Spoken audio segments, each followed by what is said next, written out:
Welcome to Infidelity Tales Lab. We're grateful you've chosen to join us today. Tell us, which part of the world are you watching from? Big city? Small town? Country? We'd love to know.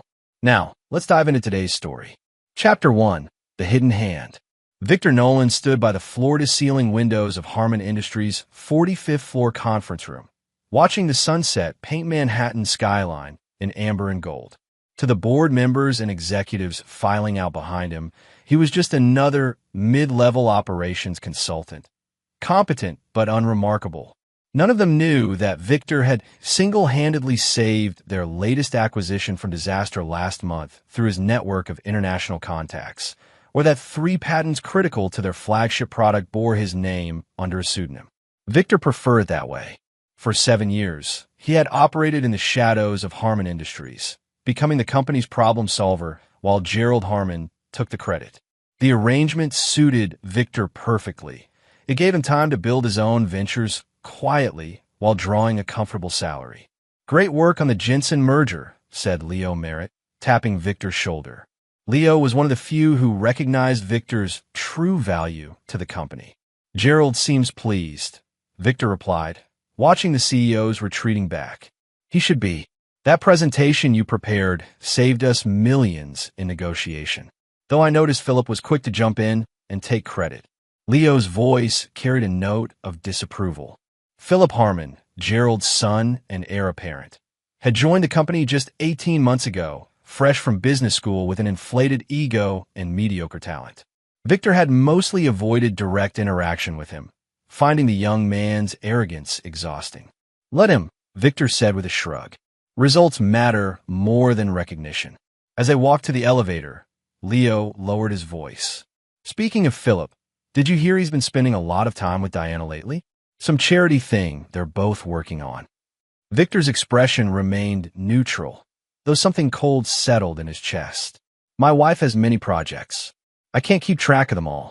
In truth, Victor had noticed Diana's increased absences over the past 3 months. She'd been distant, constantly checking her phone, making excuses to leave the house.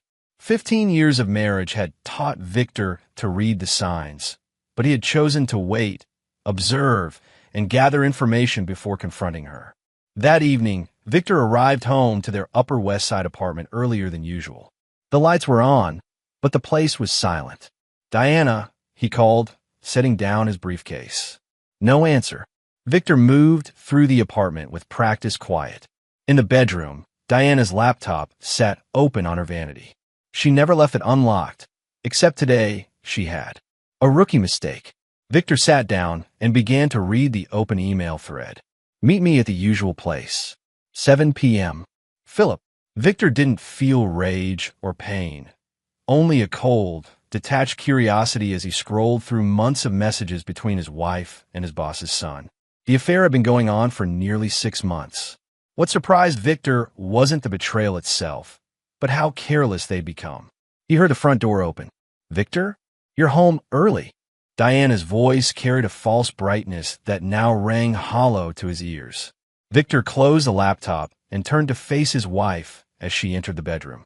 Diana Nolan was still strikingly beautiful at 38, tall and elegant with chestnut hair and sharp green eyes. They had met when Victor was beginning his career, long before he had accumulated his hidden wealth and influence. "Plan for tonight?" Victor asked casually.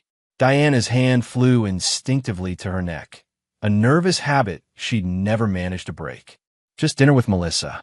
The charity auction is next week, and we have so much to finalize." Victor smiled, noting how the lie came so easily to her. "Give her my regards." An hour later, after Diana had left for her dinner with Melissa, Victor made a single phone call to Raymond Frost, a former military intelligence officer turned private investigator who owed Victor several favors. "I need surveillance and documentation," Victor said simply. "Tonight, and for the foreseeable future." Raymond didn't ask questions. He never did. Victor opened a hidden safe in his home office and pulled out a leather-bound notebook. Inside were detailed contingency plans for various scenarios he might face in life. He flipped to the section labeled Betrayal and began to review his options. By morning, He would have photographic evidence of his wife's infidelity. By the end of the week, he would understand the full extent of her deception. And then, only then, would he decide exactly how their worlds would burn. Chapter 2. The Dismissal. For 2 weeks, Victor maintained his routine while accumulating evidence. Diana and Philip had been careless, meeting at a boutique hotel in Tribeca, exchanging unencrypted messages, and even being spotted at restaurants far from their usual haunts. Raymond Frost had compiled a comprehensive dossier that would have made intelligence agencies proud.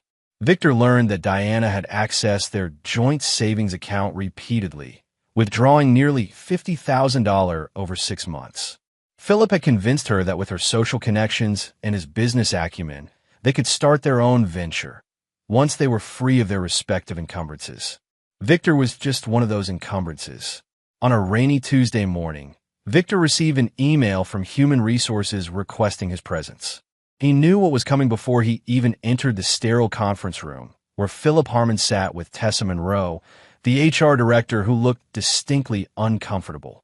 "Victor, please sit down," Philip said, his voice carrying the practiced gravity of someone playing a role they weren't suited for. At 32, Philip was handsome in a conventional way.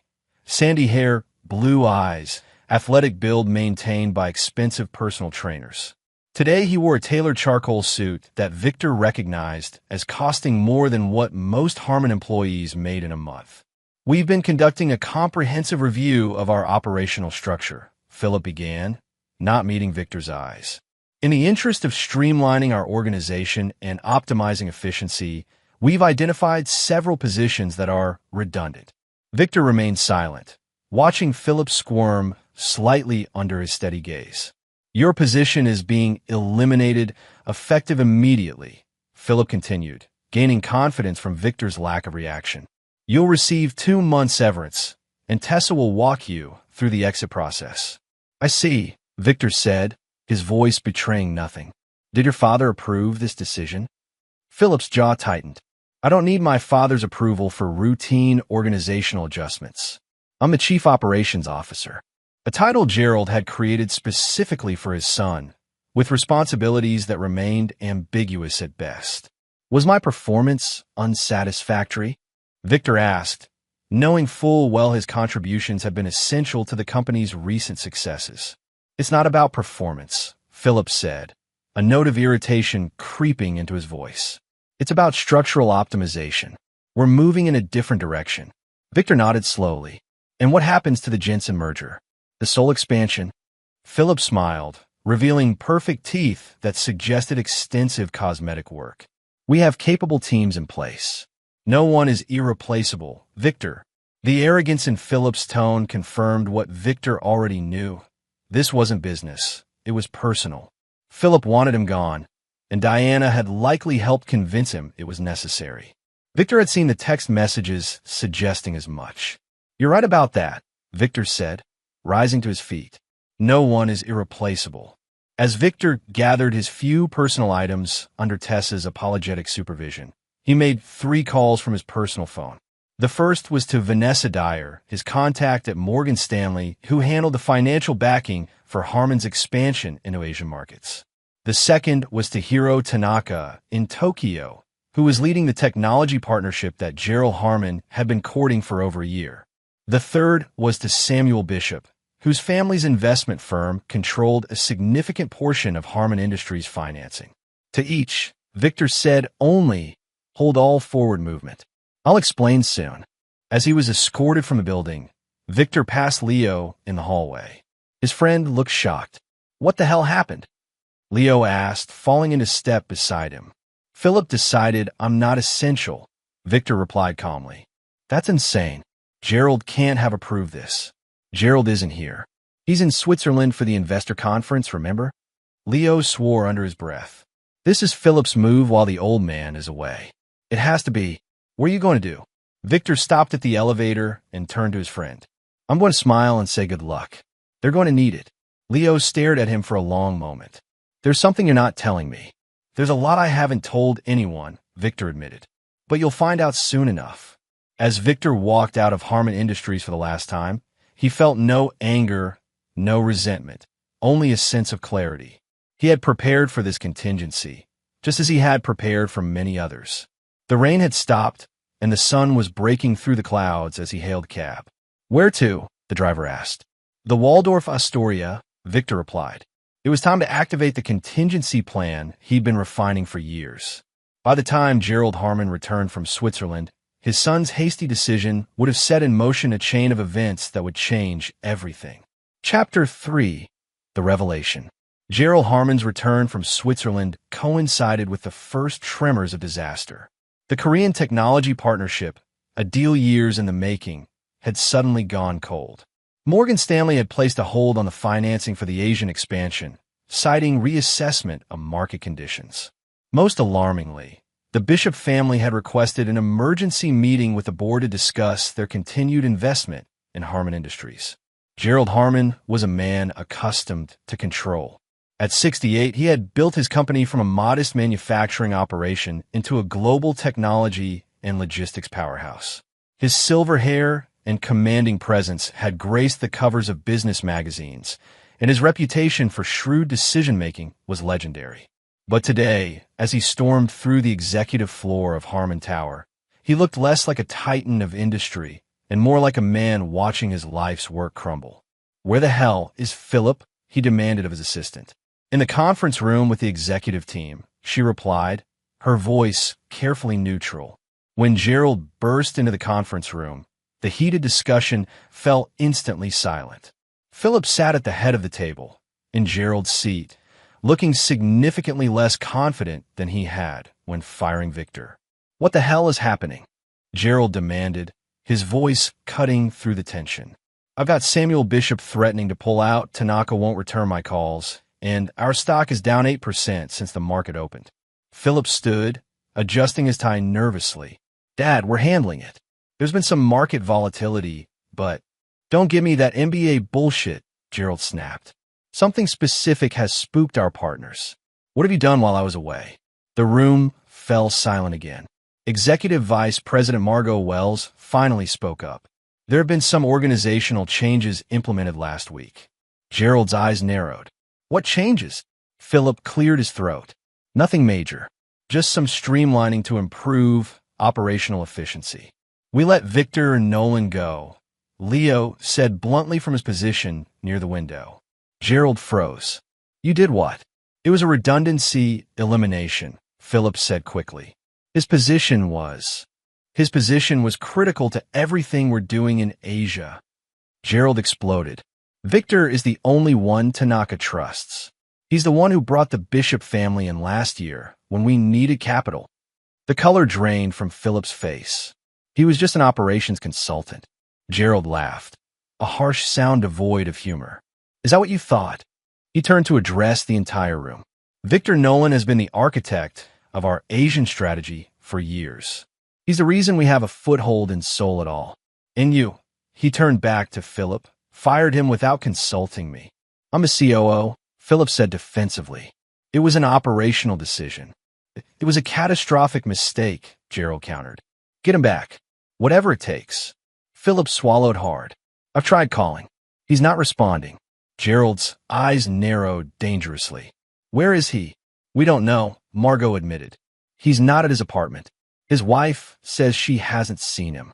Gerald pinched the bridge of his nose, visibly struggling to control his temper. "Leo, you're his friend. Find him." Leo nodded, but his expression suggested success was unlikely. "I'll try, but Victor can be elusive when he wants to be." As the meeting dissolved into crisis management, Leo slipped away and took the elevator to the lobby. Once outside, he walked 2 blocks before placing a call. "They're panicking," Leo said when the call connected. "Gerald just found out." "Right on schedule," Victor's voice replied calmly. "How's Philip holding up?" "Poorly." Gerald nearly took his head off in front of the entire executive team. "Diana's been calling the office looking for you." "Has she?" "Interesting. She hasn't tried my cell phone." Leo hesitated. "Victor, what exactly are you doing?" "Setting things right," Victor replied. "Come to the St. Regis tonight. Suite 1204. There's something I want to show you." That evening, As Leo entered the luxurious hotel suite, he found Victor calmly reviewing documents at a desk overlooking Central Park. The suite looked like a command center, with multiple laptops open and files meticulously arranged. "You've been busy," Leo observed. "I've been prepared," Victor corrected. "There's a difference." Leo accepted the whiskey Victor offered and settled into a chair. "Gerald wants you back. He's offering to double your salary, give you a seat on the board." Victor smiled thinly. "Too late. What exactly is your endgame here?" Victor gestured to a tablet displaying real-time stock information. Harman Industries had lost 12% of its value in a single day. "This is just the beginning. Because Philip fired you? That seems disproportionate." "It's not about the firing," Victor said, sliding a file folder across the desk. "It's about why." Leo opened the folder, and his eyes widened as he saw the photographs of Philip and Diana together in various compromising situations. "Jesus, Victor. I had no idea." "If you did, they thought they were being careful." Leo looked up from the photos. "Does Gerald know about this?" "Not yet, but he will, along with the rest of the board, when the time is right." "What's the right time?" Victor's expression hardened. "When I've dismantled everything Philip values. When Diana realizes exactly what she sacrificed. When Gerald understands the full scope of his son's incompetence." Leo studied his friend with new eyes. "I've known you for 7 years. I thought I knew what you were capable of." "Most people underestimate me," Victor said, his voice calm but edged with steel. "It's an advantage I've cultivated." "What do you need from me?" Victor hesitated, then seemed to make a decision. "There's going to be an emergency board meeting tomorrow. Gerald will try to salvage the Korean deal. I need you to make sure this information reaches the right people." He handed Leo a sealed envelope. "What is it?" "The truth about Harman Industries' financial position. The real numbers, not the ones Philip has been presenting to the board." Leo's expression turned serious. "That could tank the company completely."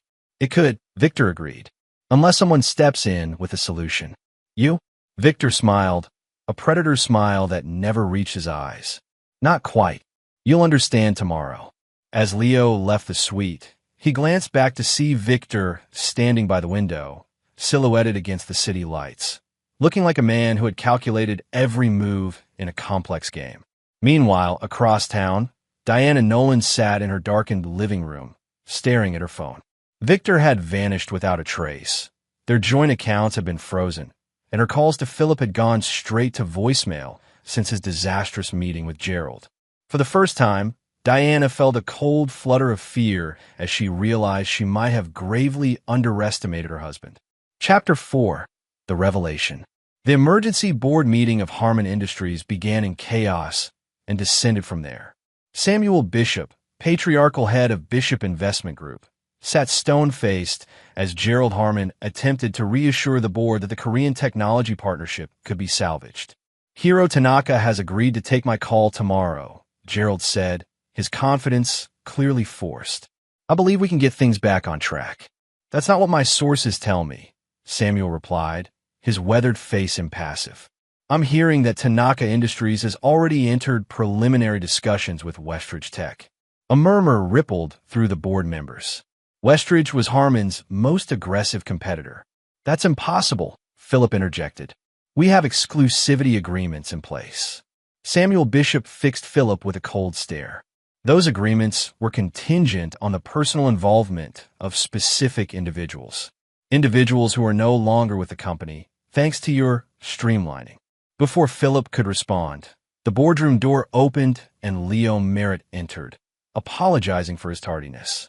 As he took his seat, he discreetly slid folders to several key board members, including Samuel Bishop. "What is this?"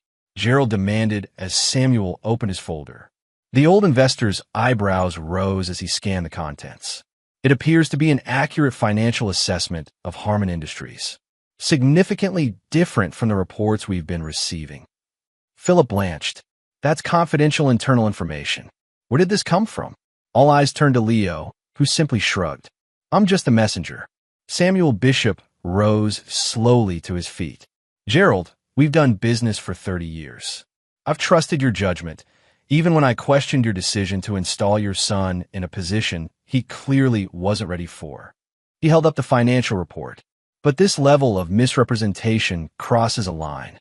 I don't know what you're looking at, Gerald said, his voice tight. But I assure you, our financial reporting is fraudulent, Samuel finished flatly. Or, at the very least, creatively misleading. The bishops will be reconsidering our position in Harmon Industries.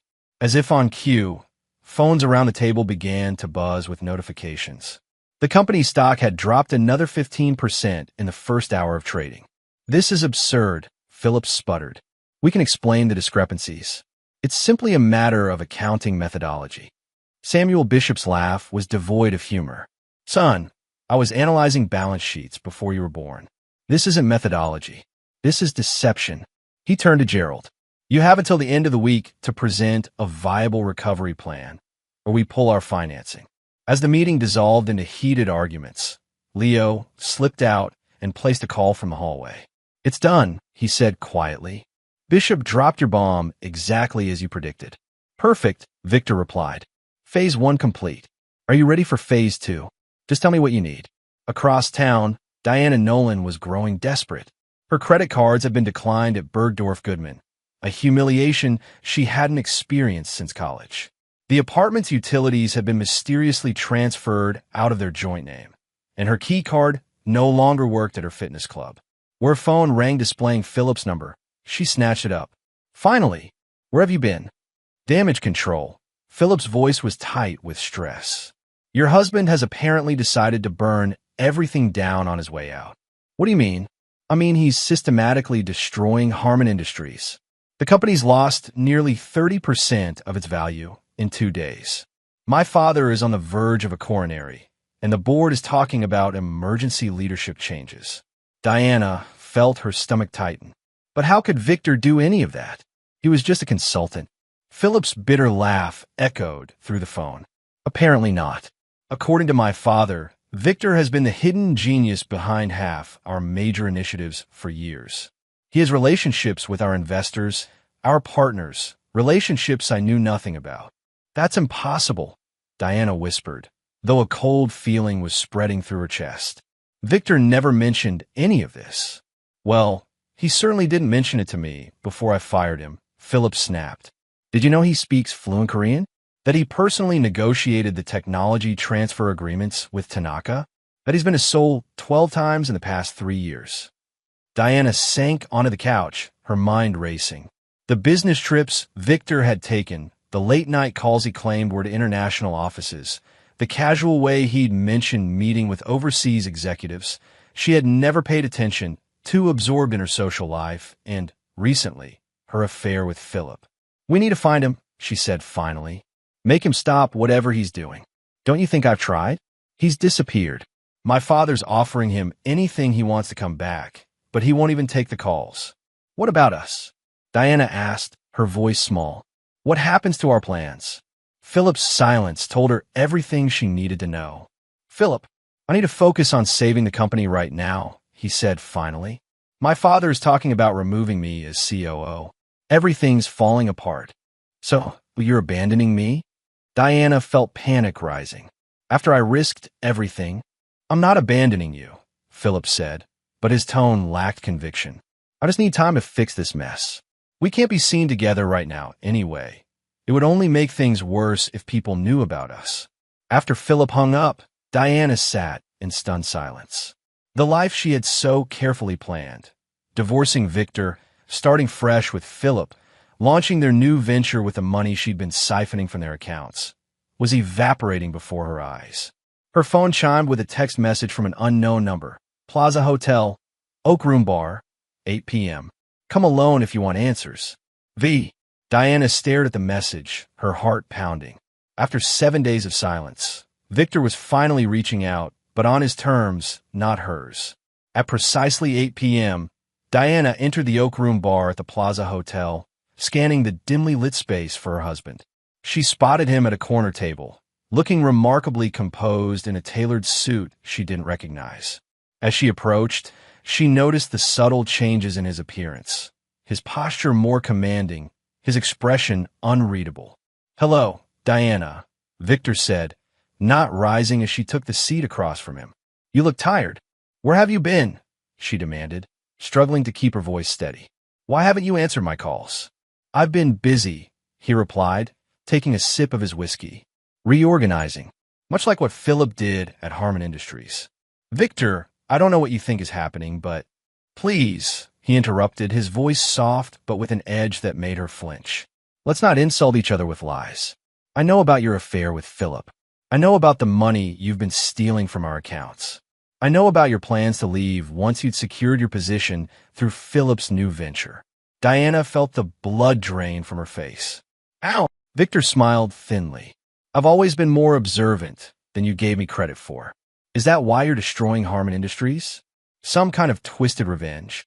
I'm not destroying anything, Victor said calmly. I'm simply withdrawing my support. There's a difference. What do you want from me? Diana asked, her voice barely audible. Victor leaned forward, his eyes cold. Nothing. Not anymore. I wanted to meet so you would understand exactly what's happening. You chose Philip because you thought he offered you a better future, wealth, status, excitement. But you backed the wrong horse, Diana. It wasn't like that, she protested weakly. It was exactly like that, Victor countered. And now you're going to watch as everything you thought you were gaining crumbles to dust. Philip will be removed as COO by the end of the week. His reputation in the industry will be unsalvageable, and you'll be left with nothing. No husband, no lover, no money, no future. Diana felt tears threatening. You can't do this. I already have. Victor stood, buttoning his jacket. Our marriage is over. My lawyer will contact you about the divorce. Don't bother looking for the money you stole. It's gone. Consider yourself lucky that I'm not pressing charges for financial fraud. Victor, please. Diana reached for his arm, but he stepped back, avoiding her touch. We could talk about this. 15 years of marriage deserves more than this. You should have thought of that before you decided to throw those years away, Victor replied, his voice devoid of emotion. Goodbye, Diana. As Victor walked away, Diana remained frozen in her seat, the full impact of her miscalculation washing over her. She had gambled everything on Philip Harmon, never suspecting that the quiet, unassuming husband she had grown to dismiss was actually holding all the cards. Chapter 5. The Count to Move. Gerald Harmon had aged a decade in a week. The company he had built over 40 years was in free fall, the stock price plummeting, partners backing out of deals, and the Bishop family publicly questioning the leadership's integrity. Worst of all, his son, the heir he had groomed to take over, had triggered the cascade of disasters with a single, stupid decision.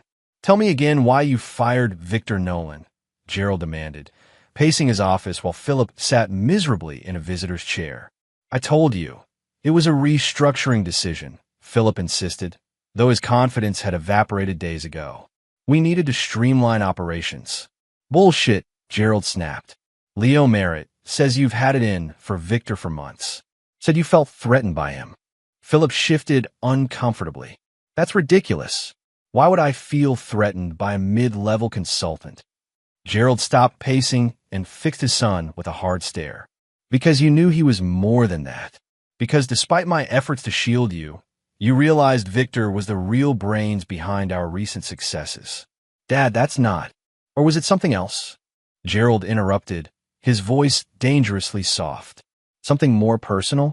Philip froze, his expression confirming Gerald's suspicions. Jesus Christ, Gerald sank into his chair. Tell me you didn't fire a critical employee because of a woman. Philip remained silent, his face flushed with shame. Gerald rubbed his temples, feeling the headache that had become his constant companion. Who is she? It doesn't matter, Philip muttered. It matters if it's costing me my company. Gerald shouted, slamming his fist on the desk. Who is she, Philip? The office door opened before Philip could respond, and Leo entered without knocking. Sorry to interrupt, but there's something you need to see immediately. He placed a tablet on Gerald's desk, displaying a financial news website. The headline read, Korean tech giant Tanaka Industries announces partnership with Novice Capital. What the hell is Novice Capital? Gerald demanded. A new player, Leo replied. Incorporated in Delaware 3 years ago, privately held. They just announced they're acquiring the technology patents that Tanaka was going to license to us. 3 years. Gerald looked up sharply. Who's behind it? Leo's expression was grim. The CEO is listed as Raymond Frost. The primary shareholder is a holding company registered in the Cayman Islands. But my sources tell me the real power behind Novice is Victor Nolan. Gerald stared at the tablet in disbelief. Victor has been planning this for 3 years. Not exactly, Leo explained. For what I understand, Novice was his contingency plan. Insurance, if you will. He's been building it quietly, patenting his own innovations instead of turning them all over to Harmon. Philip had gone pale. Are you saying he's been working against us this whole time? No. Leo's voice hardened as he looked at Philip. He was loyal to Harmon Industries until you gave him reason not to be. You fired him, remember? On the same day, he discovered his wife was sleeping with you. The office fell silent as Gerald slowly turned to his son, his expression a mixture of shock and disgust. Diana Nolan, you've been having an affair with Victor's wife. Philip couldn't meet his father's eyes. Dad, I can explain. Get out, Gerald whispered, his voice shaking with rage. Get out of my office. Get out of my building. Dad, you're suspended, effective immediately, Gerald said, standing. I'll deal with you later. Right now, I need to salvage what's left of this company. After Philip slunk from the office, Gerald turned to Leo. How bad is it? Worse than you think, Leo admitted. The Bishop family has formally announced they're divesting from Harmon. 3 board members have called for your resignation. And now Tanaka has partnered with Victor's company instead of ours. Gerald slumped in his chair. He's destroying everything. He's not destroying anything, Leo corrected. He's building something new from the opportunities you created by letting Philip drive him away. What does he want? Gerald asked, suddenly looking every day of his 68 years. Money? Power? Control of Harmon? I think he wants justice, Leo said simply. And I'm not sure there's anything you can offer that would change his course now. Across town, in the temporary headquarters of Novice Capital, Victor was reviewing the press coverage of the Tanaka partnership announcement with satisfaction. Beside him stood Vanessa Dyer, formerly of Morgan Stanley, now Novice's chief financial officer. Harmon stock dropped another 20% today, Vanessa reported. They're on the verge of a total collapse. And the Bishop family? Samuel is fully divested. He's expressed interest in investing in Novice instead. Victor nodded thoughtfully. Schedule a meeting. We could use his connections. Raymond Frost entered the conference room, looking incongruous in a business suit instead of his usual nondescript attire. As the public face of Novice, he had been thrust into the spotlight, a role the former intelligence officer found uncomfortable but was managing admirably. The Seoul office called, Raymond reported. Hiro Tanaka wants to accelerate the timeline on the joint venture. He's impressed with how quickly we've moved. Tell him we'll accommodate, Victor replied. And what about our other matter? Raymond's expression turned grim. Philip Harmon has been suspended from Harmon Industries. He's holed up in his penthouse, not taking calls. Diana has been trying to reach him without success. And the documentation I asked for? All here. Raymond placed a thick folder on the table. Bank records, text messages, emails, everything proving their conspiracy to defraud you and embezzle company resources. Victor examined the evidence with clinical detachment. Perfect. Have copies sent to Gerald Harmon and the board. Vanessa looked concerned. Are you sure? This could be the final nail in Harmon Industries' coffin. Gerald deserves to know exactly who his son is, Victor said firmly. What he does with that information is his choice.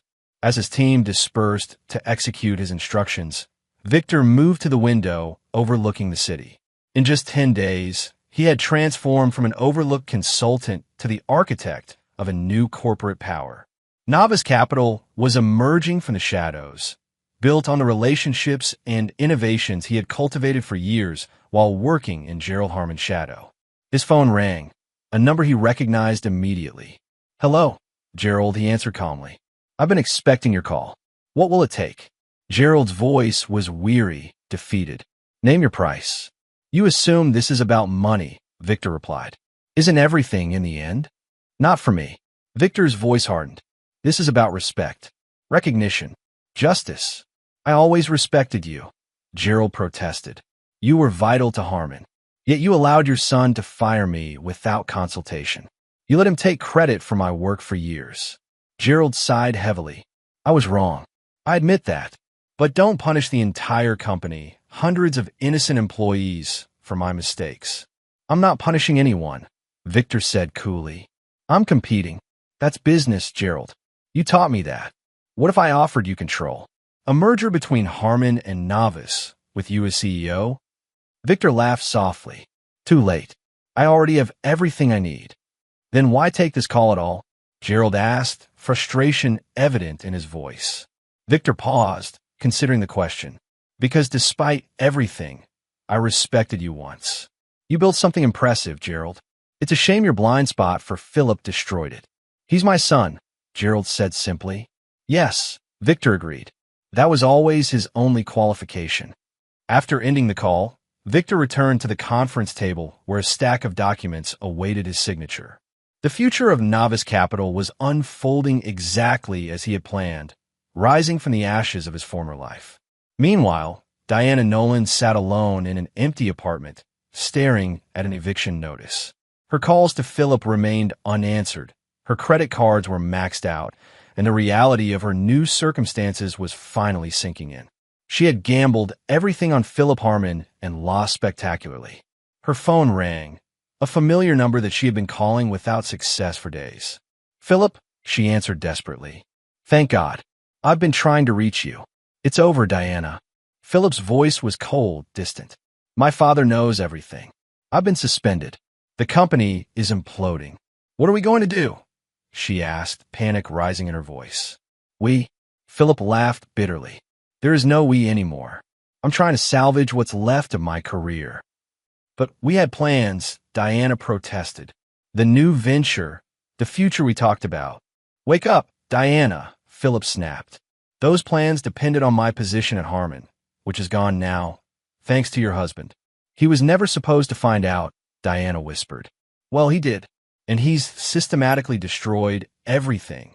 My career, my reputation, my future. I have to focus on damage control. What about me? Diana's voice broke. I have nothing left. Philip's silence spoke volumes. Finally, he said, I'm sorry, Diana. I can't help you anymore. The line went dead, leaving Diana staring at her phone in disbelief. In less than 2 weeks, her carefully constructed life had completely unraveled, leaving her alone with the consequences of her betrayal. Chapter 6. The Consolidation. 1 month after Victor Nolan's dismissal from Harmon Industries, the business world was still reeling from the meteoric rise of Novice Capital. What had appeared to be an overnight success was revealed to be the result of years of careful planning and strategic positioning. Financial analysts were discovering that Victor had been quietly filing patents, cultivating relationships, and building a shadow organization while still employed at Harmon. The Wall Street Journal ran a feature titled The Invisible Architect, detailing how Victor had operated as the hidden genius behind Harmon's most successful initiatives while simultaneously laying the groundwork for his own empire. Business schools were already developing case studies on what some were calling the most elegant corporate revenge in modern history. In the gleaming new offices of Novice Capital, Victor reviewed the final acquisition papers with his legal team. Harmon Industries, or what remained of it, was being sold to a consortium led by Novice.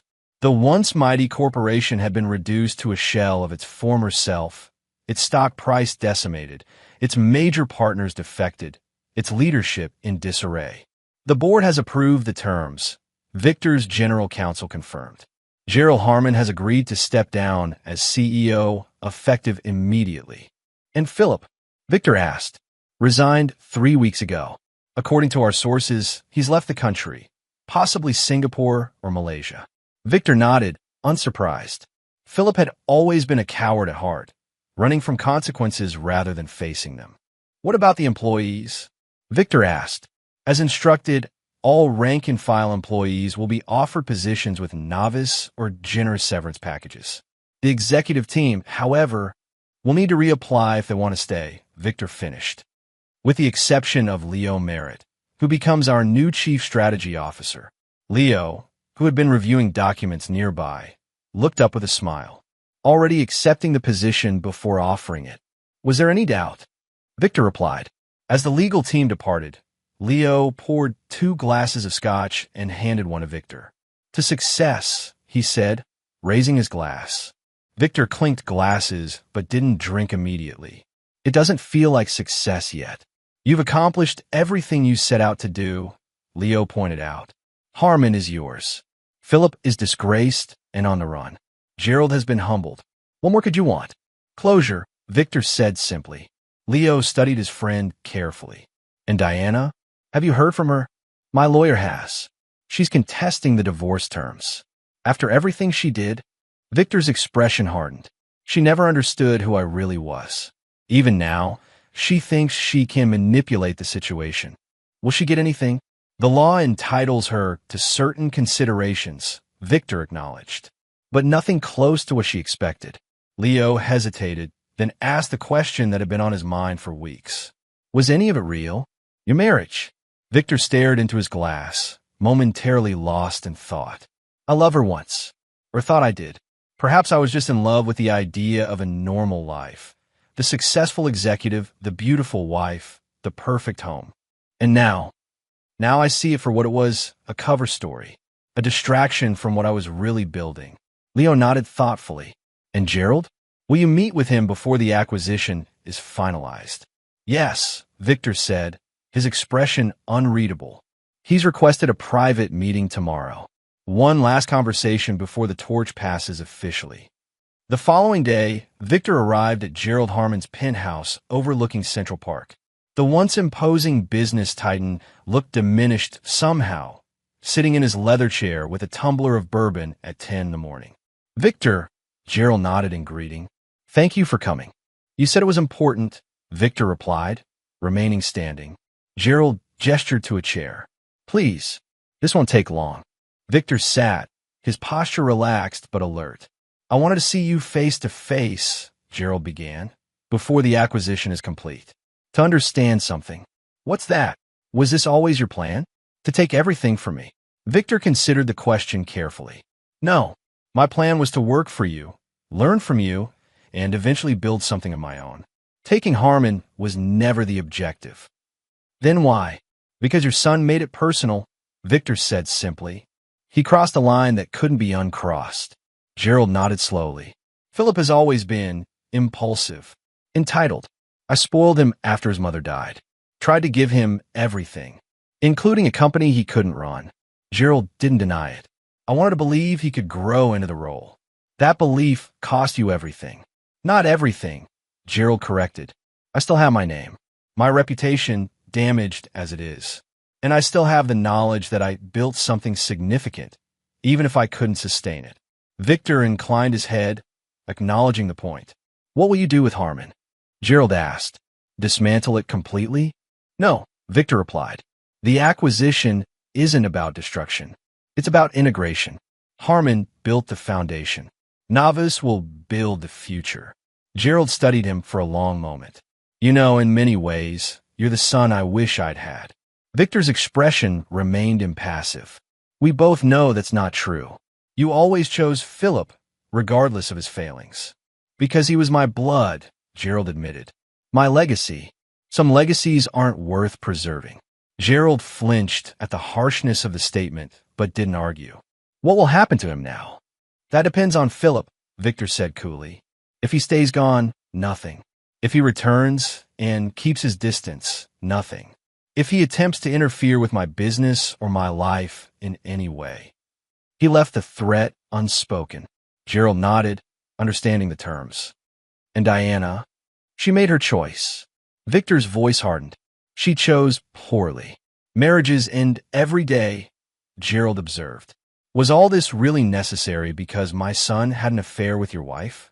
This wasn't about the affair, Victor clarified. It was about respect, about consequences. Your son thought he could take what was mine, my position, my wife, my dignity, without consequences. He needed to learn that actions have costs. An expensive lesson, Gerald murmured. The most valuable ones usually are. Gerald finished his bourbon and set the glass down with finality. I hope it was worth it, Victor. I hope when the dust settles and you're sitting in my chair, running what used to be my company, you find it satisfying. Victor stood, buttoning his jacket. It's not about satisfaction, Gerald. It's about justice, fairness, balance. The scales needed to be evened. And are they now? Gerald asked, looking suddenly old and tired. Victor considered the question. Almost. As he left Gerald Harmon's penthouse for the last time, Victor felt neither triumph nor regret. The acquisition of Harmon Industries was simply the closing of one chapter and the beginning of another. The real work, building Novice Capital into the company he had always envisioned, was just beginning. Chapter 7. The Confrontation. 6 months after the acquisition of Harmon Industries, Novice Capital had emerged as one of the most dynamic companies in the technology sector. Under Victor's leadership, the integrated organization had secured the Korean partnerships, expanded into emerging markets, and launched innovations that had competitors scrambling to catch up. The business press had dubbed Victor the Shadow CEO, highlighting how he had operated behind the scenes for years before emerging into the spotlight. A profile on Forbes called him the most brilliant executive no one knew about until it was too late. On a rainy Thursday afternoon, Victor was reviewing quarterly projections with his executive team when his assistant interrupted with an urgent message. "Sir, Philip Harmon is in the lobby. He's demanding to see you." The room fell silent. Everyone present knew the history between Victor and Gerald Harmon's disgraced son. "How interesting," Victor said, his voice betraying no emotion. "Is he alone?" "Yes, sir. Security has detained him, but he's causing quite a scene." Victor considered for a moment. "Have security bring him to conference room 3. I'll meet him there." After dismissing the meeting, Victor walked unhurriedly to the conference room, where he found Philip pacing nervously. 6 months of exile had not been kind to the younger Harmon. His tailored suits had been replaced by casual, where that hung loosely on his frame, and his once confident demeanor had given way to a twitchy anxiety. "Philip," Victor greeted him coolly. "This is unexpected." Philip stopped pacing, his expression a mixture of desperation and resentment. "I need to talk to you." "About?" "You know damn well what about," Philip snapped. "You've destroyed everything. My career, my reputation, my future, all gone because of you." Victor raised an eyebrow. "Because of me? Interesting perspective." "You set me up," Philip accused. "You manipulated everything from the beginning." "Did I force you to have an affair with my wife?" Victor asked calmly. "Did I compel you to fire me without cause? Did I make you lie to your father and the board about the company's finances?" Philip's face flushed with anger. "You were building a competing company while working for my father. You're the one who betrayed us." "I was creating a contingency plan," Victor corrected. "Insurance against precisely the kind of betrayal you eventually carried out." "You think you're so clever," Philip snarled. "You've stolen my father's company, turned everyone against me, even Diana." "Ah yes, Diana," Victor interrupted, his voice hardening. "How is my ex-wife? Still calling you, begging for help? Or has she finally accepted that you abandoned her when things got difficult?" Philip looked away, confirming Victor's suspicions. "You didn't just betray me, Philip," Victor continued. "You betrayed her too. You made promises you never intended to keep. You used her, just as you tried to use me." "I loved her," Philip protested weakly. "No," Victor shook his head. "You loved the idea of taking something that belonged to someone else. You never cared about Diana as a person." Philip slumped into a chair, the fight draining out of him. "What do you want from me? I've lost everything. Isn't that enough?" "I don't want anything from you," Victor replied honestly. "You're here because you want something from me." Philip looked up, his expression confirming Victor's assessment. "Money," Victor guessed. "You've burned through whatever you had saved. Your father has cut you off. Now you're desperate." "I need a fresh start," Philip admitted. "Somewhere far from here, where people don't know about." He trailed off. "Your spectacular failure," Victor finished for him. "Your betrayal of your father, your company, and everyone who trusted you." Philip flinched but didn't deny it. Victor studied the broken man before him, feeling neither satisfaction nor pity. Why should I help you? Because you've won, Philip said, his voice barely audible. You've taken everything. What's a little money to you now? Victor laughed softly. That's your pitch. You've beaten me, so be generous? You haven't learned anything, have you? Philip's expression hardened. Fine. Then how about this? Help me, or I'll go public with everything I know about how you operated at Harmon. How you were secretly building Navas while taking a salary from my father. Blackmail now. Victor's voice was dangerously quiet. You really are desperate. I've got nothing left to lose, Philip said, a note of defiance returning to his voice. Victor reached into his jacket and removed a small recorder, placing it on the table between them. That's where you're wrong. You have your freedom to lose. Philip stared at the device. What is that?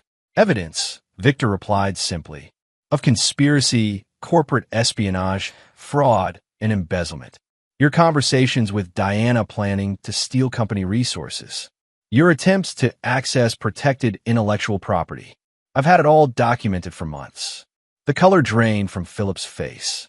You're bluffing. Am I? Victor's smile didn't reach his eyes. Raymond Frost is very thorough.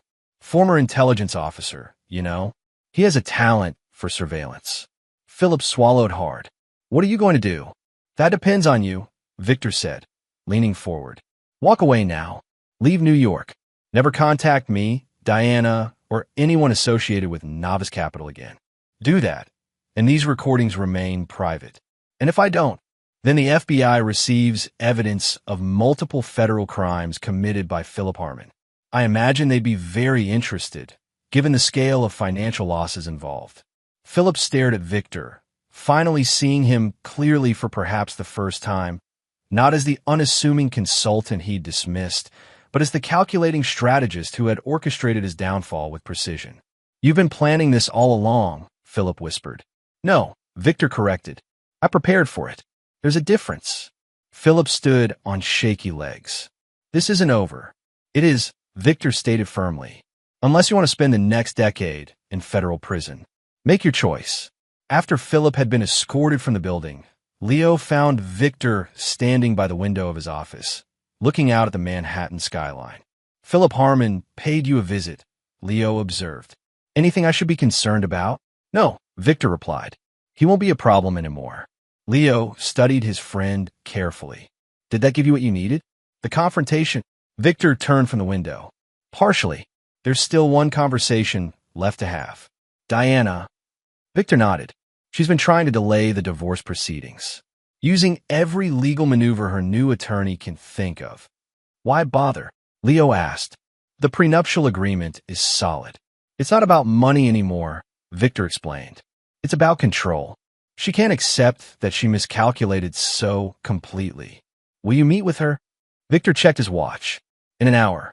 One final conversation to close this chapter permanently. Diana Nolan had once been the elegant wife of a successful executive. Now, as she sat in the upscale restaurant waiting for Victor, she looked like a woman struggling to maintain the appearance of her former life. Her designer clothes were from last season, her jewelry less impressive than before. Her smile strained when Victor finally appeared at the table. Thank you for meeting me, she said as he sat down across from her. Victor said nothing, simply studying her with the detached interest of a scientist observing a specimen. Diana shifted uncomfortably under his gaze. I've been trying to reach you. Through your lawyers, Victor noted, attempting to contest the prenuptial agreement you willingly signed. Victor, this has gone too far, Diana said, leaning forward. We were married for 15 years. Doesn't that count for something? It counted for everything, Victor replied evenly, until you decided it didn't. People make mistakes. Diana's voice softened, taking on the persuasive tone she had used successfully throughout their marriage. I made a terrible mistake with Philip. I see that now. You see it now because he abandoned you when things became difficult, Victor observed. Not because you regret betraying me. Diana flinched at the accuracy of his assessment. Can't we at least discuss a more equitable settlement? The prenup was signed under different circumstances. Yes, Victor agreed. When you thought I was just a mid-level executive with modest savings and a good salary. When you had no idea what I was actually building. That's not fair, Diana protested. You never told me about Novice, about the patents, about any of it. And would it have mattered? Victor asked, genuinely curious. If you had known I was worth millions, would you have stayed faithful? Diana's hesitation was answer enough. That's what I thought, Victor said quietly. You didn't betray me because you fell in love with Philip. You betrayed me because you thought he offered a better return on investment. That's a terrible thing to say, Diana whispered, tears forming in her eyes. But accurate, Victor countered. You viewed our marriage as a transaction. When you thought Philip offered better terms, you switched allegiances without hesitation. Diana wiped away a tear. What do you want from me, Victor? Nothing, he said simply. I arranged this meeting because I wanted you to understand something. The divorce will proceed according to the terms of the prenuptial agreement. No negotiations, no extensions, no further delays. And if I fight it, Victor's expression hardened. Then I'll release evidence of your conspiracy with Philip to defraud me and embezzle funds. The criminal charges would be significant. Diana stared at him, seeing a side of her husband she had never recognized during their marriage. Who are you? She asked finally. I don't even know you anymore. You never did, Victor replied, rising from the table. That was the problem. As he walked away, leaving Diana alone with the remains of a life she had discarded too easily, Victor felt the last piece of his old identity falling away. The man who had played the role of unassuming husband and overlooked executive no longer existed. In his place stood the architect of a new empire, built from the ruins of betrayal and miscalculation. Chapter 8, The Legacy. 1 year after the acquisition of Harman Industries, Novice Capital celebrated its official public launch with a gala event at the Metropolitan Museum of Art. The business elite of New York gathered to witness what the Wall Street Journal had called the most anticipated corporate debut of the decade. Victor Nolan, now firmly established as one of the most powerful executives in the technology sector, moved through the crowd with easy confidence. The company he had quietly built while working in Gerald Harman's shadow was now valued at over $20 billion, with partnerships spanning 5 continents and innovations that were redefining multiple industries. Quite a turnout, Leo observed, joining Victor near a display of ancient Greek artifacts. Half of Wall Street is here, plus tech royalty from both coasts. And you're surprised? Victor asked with a slight smile. Not surprised, Leo corrected. Impressed. A year ago, most of these people had never heard of Novice Capital. Now, they're falling over themselves to be associated with it. Victor sipped his champagne, surveying the room with calculated detachment. People are drawn to success. They want to be near it, hoping some of it might rub off on them. Speaking of which, Leo nodded toward the entrance. Look who just arrived. Gerald Harman stood in the doorway, looking distinguished but diminished somehow. At Victor's invitation, the former CEO had joined Novice's advisory board 6 months earlier, a position with prestige but no actual power. Should I rescue him from the vultures? Leo asked as reporters began to converge on Gerald. Give him a moment, Victor replied. Gerald has always enjoyed the spotlight. As they watched, Gerald fielded questions with practiced ease, praising Victor's leadership and Novice's innovations without a hint of the bitterness that might have been expected. He's adapted well, Leo noted, considering everything. Gerald is a survivor, Victor said with grudging respect. Always has been. Later in the evening, as the event reached its peak, Victor found himself momentarily alone on the museum's balcony, enjoying a rare moment of solitude. The sound of footsteps alerted him to someone's approach. Quite a triumph, Gerald Harman said, joining him at the railing. You should be proud. Victor inclined his head in acknowledgement. I am. You know, I've been thinking about our last private conversation, Gerald continued. When I asked if it was worth it, I remember. You didn't really answer then, Gerald observed. I wonder if you could now, with a year's perspective. Victor considered the question carefully. Yes, he said finally. It was worth it. Because you won? Gerald pressed. Because you took everything? No, Victor shook his head. Because justice was served. Balance was restored. Gerald laughed softly. You're a philosopher as well as a businessman. The two aren't mutually exclusive. They stood in silence for a moment, looking out over the city lights. Have you heard from Philip? Victor asked eventually. Gerald's expression tightened. He's in Singapore. Started some small consulting firm. He calls occasionally, usually when he needs money. And do you provide it? He's still my son, Gerald said simply. Despite everything. Victor nodded, understanding the obligation even if he didn't share it. And Diana? Gerald asked. The divorce was finalized, I understand. Yes, Victor confirmed. She received exactly what the prenuptial agreement specified. No more, no less. Was she surprised by that outcome? She was surprised by many things, Victor said, his voice devoid of emotion. Mostly by the discovery that I wasn't who she thought I was. Gerald studied him thoughtfully. In all our years working together, I never really knew you either. I saw what you allowed me to see. The competent, unassuming executive who solved problems and never sought the spotlight. That was by design, Victor admitted. And now, Gerald gestured toward the gala inside. You seem comfortable with attention. It serves a purpose, Victor explained. The company needs a visible leader, a persona for the public and the markets to connect with. Just another role you're playing, Gerald observed. I wonder if anyone truly knows the real Victor Nolan. Victor smiled enigmatically. Perhaps not. Does anyone truly know anyone else? Before Gerald could respond, they were interrupted by Vanessa Dyer, now a Novice's CFO. Sorry to intrude, she said, but the Japanese delegation has arrived, and they're asking for you specifically, Victor. Duty calls, Victor said to Gerald, straightening his jacket. If you'll excuse me, Gerald nodded, watching as Victor transformed seamlessly from philosophical conversationalist to commanding CEO, greeting the Japanese executives with perfect etiquette and flawless language skills. As the gala continued into the night, celebrating Novice Capital's meteoric rise, Victor moved through the crowd with deliberate purpose.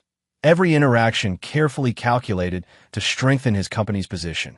The man who had once operated in the shadows now commanded the spotlight, not because he craved attention, but because it served his greater vision.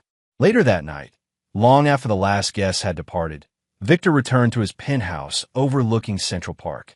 The space was minimalist and modern, reflecting his preference for clarity and purpose over ostentation. Unlike the home he had shared with Diana, this space contained nothing superfluous, nothing that wasn't functional or meaningful. As he poured himself a glass of whiskey, Victor reflected on Gerald's question about worth and cost. The past 18 months had transformed his life completely, from underestimated executive to industry titan, from betrayed husband to solitary architect of a new empire. Had been worth it? The question lingered as Victor moved to the window, looking out at the city he had conquered. The answer wasn't in the wealth he had accumulated or the power he now wielded. It was in the fundamental balance that had been restored. Those who had betrayed him had faced consequences proportionate to their actions. Those who had remained loyal had been rewarded accordingly. Justice, not revenge, had been his primary motivation, though the line between the two could admittedly blur at times. Victor had always understood that distinction, even if others couldn't see it. His phone chimed with a message from Leo. Tokyo deal confirmed. We got everything we wanted. Victor smiled slightly. The future was unfolding according to plan. Novice Capital was positioned to redefine multiple industries, with innovations that would cement Victor's legacy far beyond the personal drama that had catalyzed his emergence from the shadows. The architect had completed his masterwork, not of ruin as his enemies had feared, but of creation, a new empire built from the ashes of betrayal and miscalculation. Chapter 9. The Resolution. 5 years after the fall of Harman Industries and the rise of Novice Capital, Victor Nolan had become a legend in business circles. The shadowy genius who had engineered one of the most remarkable corporate ascensions in modern history. Novice had expanded globally, with offices in 12 countries and innovations that had disrupted multiple industries. On a crisp autumn morning, Victor sat in his private office reviewing the final details of Novice's latest acquisition when his assistant announced an unexpected visitor. "Sir, Diana Nolan is here. She doesn't have an appointment, but she's quite insistent." Victor paused, momentarily surprised. He hadn't seen or spoken to his ex-wife since their final meeting 5 years earlier. "Send her in." Diana entered the office with a fraction of her former confidence. She was still attractive at 43, but the years had not been as kind to her as they might have been. Her designer clothes were tasteful but not current. Her jewelry modest compared to what she had once worn. "Victor," she said, her voice softer than he remembered. "Thank you for seeing me." He gestured to a chair across from his desk. "What brings you here after all this time?" Diana sat, placing her handbag carefully in her lap. "I'm moving to Chicago next month. I wanted to clear the air before I left New York." "There's nothing to clear," Victor replied evenly. "Our business was concluded years ago." "Not our legal business," Diana clarified. "Our personal business. The things left unsaid." Victor leaned back, studying her with detached curiosity. "Such as?" Diana took a deep breath. "I wanted to apologize. For everything. Not because I want anything from you," she added quickly, seeing his skeptical expression, "but because I need to say it for my own peace of mind." "An interesting development," Victor observed. "What prompted this sudden need for closure?" "It wasn't sudden," Diana admitted. "It's been building for years. Watching you succeed, while Philip and I—" She trailed off. "While you face the consequences of your choices," Victor finished for her. Diana nodded, accepting the harsh truth. "Yes, exactly that." "And Philip?" Victor asked. "How is he faring these days?" "I wouldn't know," Diana said with a touch of bitterness. "He cut off all contact once it became clear I couldn't help him anymore. Last I heard, he was in Hong Kong, trying to rebuild some semblance of a career." Victor wasn't surprised. Philip had always been fundamentally weak, abandoning ship at the first sign of trouble. "And you?" he asked, more out of politeness than genuine interest. "Chicago represents a fresh start." "Something like that," Diana agreed. "I've been offered a position with an art gallery there. Not glamorous, but honest work." Victor nodded, acknowledging the implied contrast with her past choices. "There's something I've wanted to ask you for years," Diana said after a brief silence. "Something I could never understand." "What's that?" "Why didn't you expose me publicly?" she asked. "You had evidence of what Philip and I had planned, the money we'd diverted. You could have ruined me completely, pressed charges even. But you didn't." Victor considered the question carefully. "Would that have served any purpose beyond petty satisfaction?" "Most people in your position would have wanted that satisfaction," Diana pointed out. "I'm not most people," Victor replied simply. "Public humiliation and legal prosecution weren't necessary. You lost what you valued most: status, wealth, security. That was consequence enough." Diana looked down at her hands. "You always were more calculating than vengeful." "I never appreciated that distinction until it was too late." "Few did," Victor acknowledged. "It was an advantage." They sat in silence for a moment, the years between them filled with unspoken truths. "I have one last question," Diana said finally. "Were you ever going to tell me? About Novice, about what you were really building all those years?" Victor's expression remained neutral. "No. Why not?" The hurt in her voice seemed genuine. 15 years of marriage, and you never trusted me with the truth." "Trust is earned," Victor said simply. "Your actions proved my instincts correct." Diana flinched, but didn't argue the point. "I suppose I deserve that."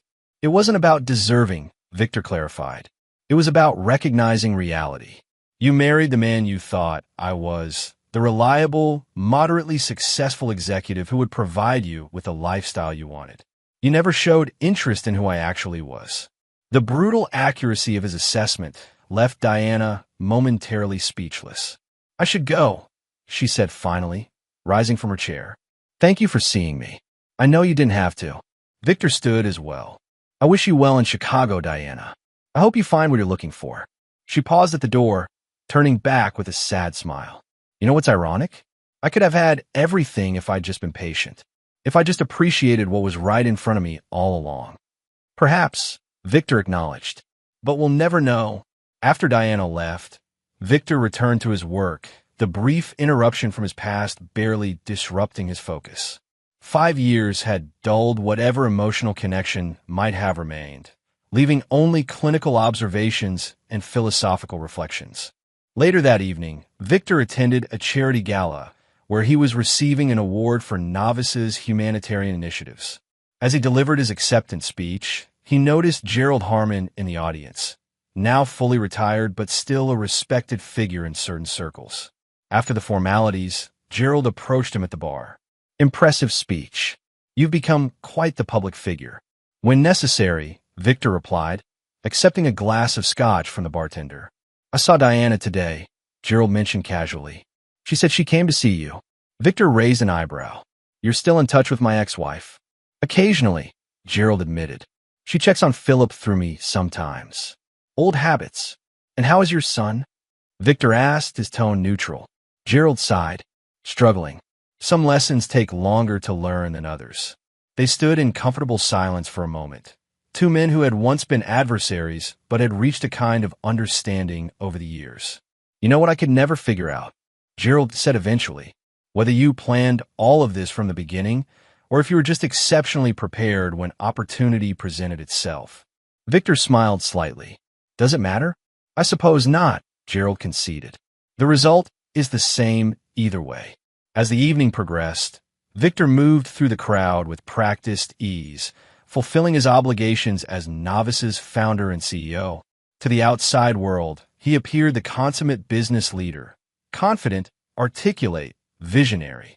Only those who had known him longest, like Leo, recognized the calculated nature of each interaction, the careful separation between Victor's public persona and his true self. "Another successful conquest," Leo observed as they left the gala. "The Morrison Foundation will be announcing their partnership with Novice next week." "As expected," Victor replied. "Their board was impressed with our sustainable technology initiatives." Leo studied his friend as they waited for their cars. "Diana's visit didn't unsettle you at all, did it?" "Should have. Most people would feel something: anger, satisfaction, nostalgia. Something." Victor considered this. "I felt confirmation that the assessments I made and the actions I took were correct. And closure." Leo pressed. "Did you get that?" "I never needed it," Victor said simply. This chapter was closed years ago. Later that night, in the solitude of his penthouse, Victor reviewed the final acquisition papers for a European technology firm that would complete Novice's global expansion strategy. The moves he had set in motion years earlier were continuing to unfold with precision, each piece falling into place according to his design. A text message from Raymond Frost interrupted his work.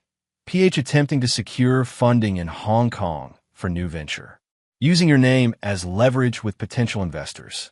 Victor's expression hardened momentarily. Even after 5 years, Philip Harmon hadn't learned his lesson. Some people never did. "Handle it," Victor texted back.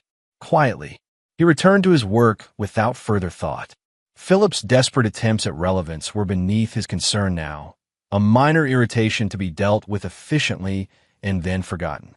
The man who had once fired him with casual arrogance, laughing about streamlining and non-essential personnel, was now reduced to trading on Victor's name to secure meetings with second-tier investors. Justice had a certain elegance when properly executed. As dawn broke over Manhattan, Victor stood at his window, watching the city come to life.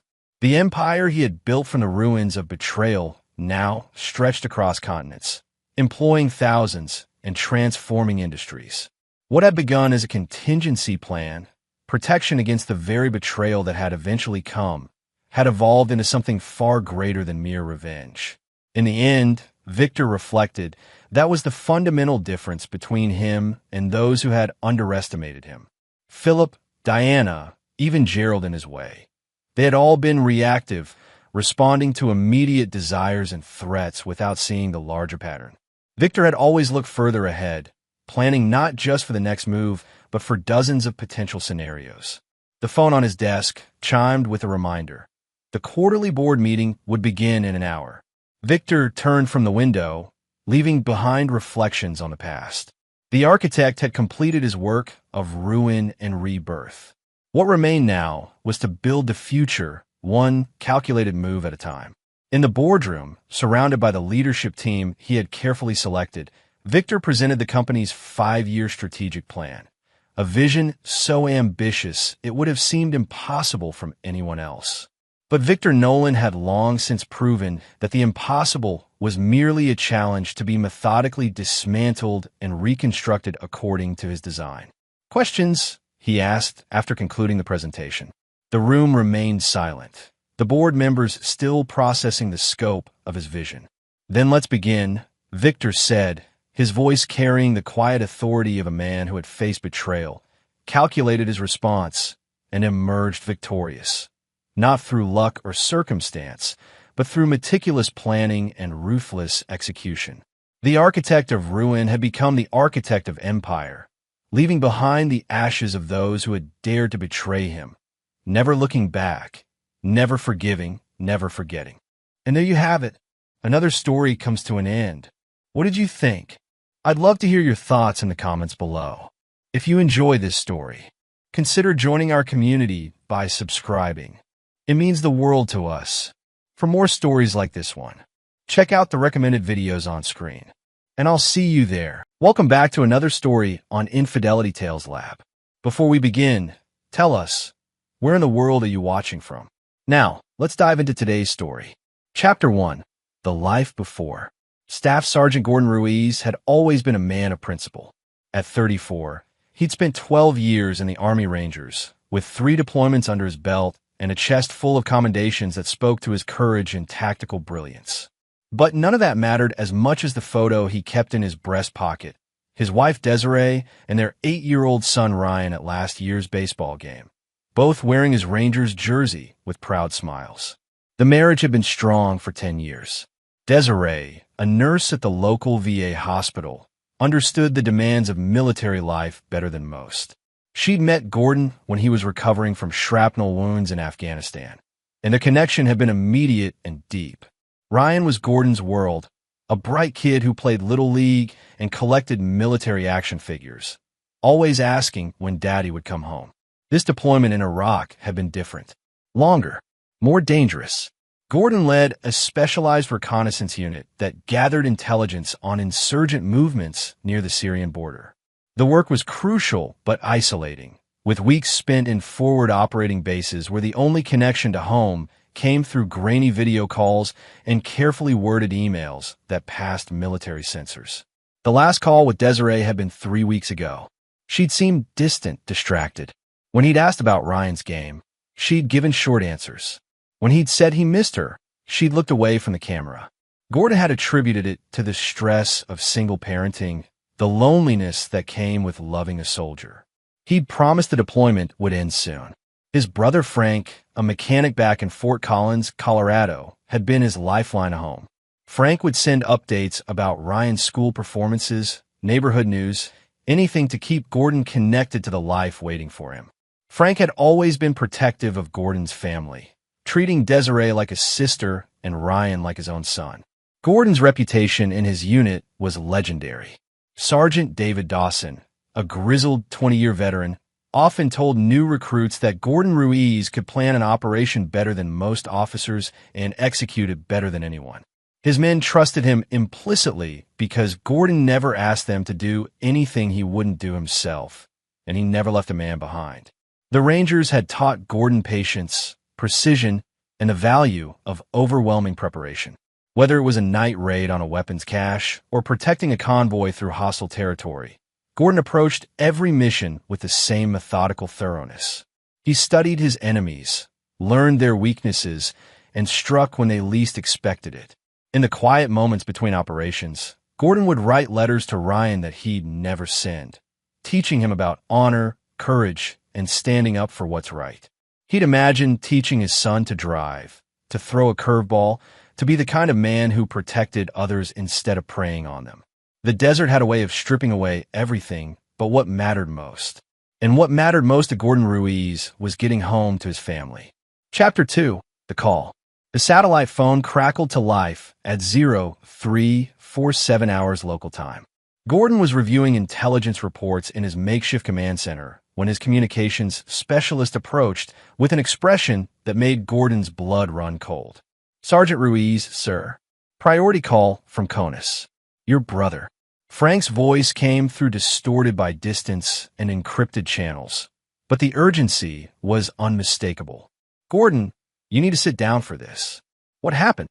Gordon's tactical mind immediately went to the worst possibilities: car accident, medical emergency, terrorist attack on home soil. "It's about Desiree and Ryan." Frank's voice cracked.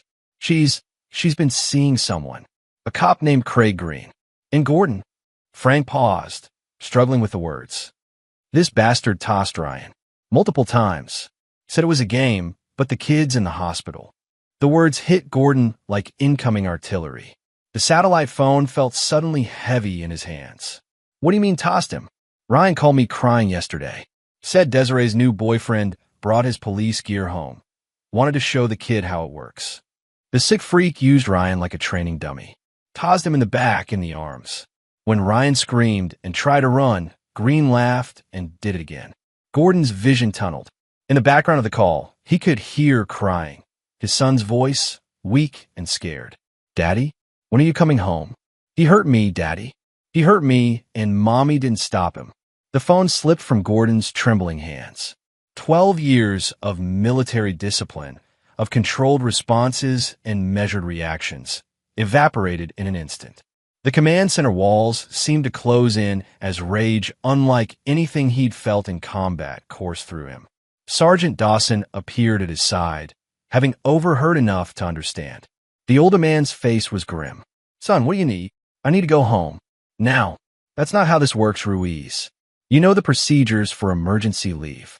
Gordon looked at his commanding officer with eyes that had seen too much war and were now seeing something worse. "My 8-year-old son was tortured by a police officer.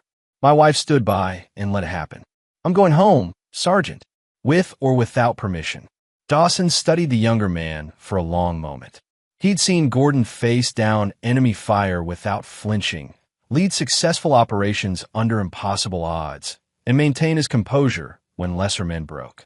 He'd never seen him like this. "Green, you said?" Dawson asked quietly. "Craig Green, Fort Collins PD." Dawson nodded slowly, then reached into his pocket and pulled out his keys. "My Jeep's fueled and ready. Take the back road to the airstrip. There's a supply flight to Ramstein leaving in 2 hours. I'll handle the paperwork after you're gone." Gordon stared at his sergeant in surprise. 23 years ago, I had a stepfather who thought discipline meant broken bones, Dawson said quietly. "Took me too long to do something about it. Sometimes the right thing and the legal thing aren't the same thing, Ruiz. Go handle your business." As Gordon grabbed his gear, Dawson added one final thought. "Make it count, son, and make sure that badge can't protect him from what he's got coming." Chapter 3. Homecoming. 36 hours later, Gordon stood in the pediatric ward of Fort Collins Medical Center, looking down at his son. Ryan's small body was covered in angry red marks where the electrodes had made contact. The boy's eyes, usually bright with curiosity and mischief, were dulled with trauma and confusion. "Daddy," Ryan's voice was barely a whisper. "You came back." Gordon knelt beside the bed, his battle-hardened hands gentle as they brushed his son's hair. "I'm here, buddy. I'm here, and I'm not leaving." He said it was a game, but it hurt so much, Daddy. And Mommy, she just watched. The words were a knife in Gordon's chest. He'd faced enemy combatants who wanted to kill him, but nothing had prepared him for the sight of his child's innocence shattered by someone who'd sworn to protect and serve. Frank appeared in the doorway, his face showing the exhaustion of someone who'd been fighting battles he wasn't equipped for. "The doctors say he'll be okay physically, but mentally," Frank shook his head. "Kid's been having nightmares. Won't let anyone in uniform near him. Even the paramedics had to take off their badges to get him to cooperate." "Where is she?" Gordon's voice was deadly quiet. "Home. With him." Gordon kissed Ryan's forehead. "Uncle Frank's going to stay with you, okay? I'll be back soon." The drive to the house he called home for 8 years felt surreal. Everything looked the same. The oak tree he'd planted when Ryan was born, the driveway where he'd taught his son to ride a bike, the porch where he and Desiree had shared coffee and dreams of the future. Craig Green's police cruiser sat in Gordon's driveway like a declaration of war. Gordon used his key, muscle memory, guiding him through the door he'd opened thousands of times. He found them in the living room. Desiree curled against a man who looked nothing like the protector his uniform suggested. Craig Green was big, soft around the middle, with the kind of swagger that came from a badge and a gun rather than earned confidence. Gordon. Desiree jumped up, guilt written across her face. You're home early. Craig remained seated, sizing up the man he'd heard about but never met. What he saw was a lean, scarred soldier in desert camouflage, with eyes that had seen combat and weren't impressed by small-town intimidation. You must be the boyfriend, Gordon said, his voice conversational. Craig Green, right? For Collins PD. Craig stood slowly, his hand instinctively moving toward his service weapon. That's Officer Green to you. And you need to understand the situation here, soldier boy. Desiree's moved on. This is my house now. Gordon's smile was cold as winter in the Afghan mountains. Your house? Interesting. See, my name's still on the mortgage. My son's room is still upstairs. And my son is in the hospital because you thought it would be fun to torture a child. It wasn't torture. Craig's voice took on a defensive edge. Kid needed to learn respect. Desiree said you're never around anyway. Someone had to teach him to be a man. The words hung in the air like smoke from an IED explosion. Gordon felt the familiar calm that preceded violence, the same clarity that had kept him alive through 3 combat deployments. You tossed my 8-year-old son, Gordon said quietly. Multiple times. For fun. He's fine. Kids are tougher than you think. Gordon nodded slowly, as if considering this wisdom. You know what, Craig? You're right about one thing. Kids are tougher than adults think. Tougher than cops who get their kicks hurting children. Anyway. Craig's face reddened. Watch your mouth, Ruiz. I could arrest you right now for threatening a police officer. On what grounds? I'll think of something. Gordon's laugh was genuinely amused. You know what your problem is, Green? You're used to people being afraid of that badge. Used to citizens who back down when you flex your authority. He stepped closer, and Craig instinctively stepped back. But I'm not a citizen right now. I'm a father whose child was tortured by a coward in a uniform. And that changes everything. Craig's hand moved to his gun. Don't test me, soldier. Or what? You'll taste me like you tossed Ryan? Go ahead. Draw on me. See how that works out. The challenge hung between them, loaded with 12 years of combat experience against small-town bullying. Craig's confidence wavered as he looked into eyes that had stared down trained killers and lived to tell about it. Desiree stepped between them. Stop it. Both of you. Gordon looked at his wife, really looked at her for the first time since coming home. The woman who'd promised to love and honor him, who'd sworn to protect their child, who'd chosen this man over their family. Pack your things, Desiree. You and Officer Green have 24 hours to find somewhere else to play house. You can't kick us out. Watch me. Gordon's voice carried the authority of someone who'd commanded men in life or death situations. And Craig, this isn't over. Not even close. You hurt my boy, and that debt hasn't been paid. Craig puffed up his chest. Is that a threat? Gordon's smile was all teeth and no warmth. No, Craig. That's a promise. Chapter 4, Reconnaissance.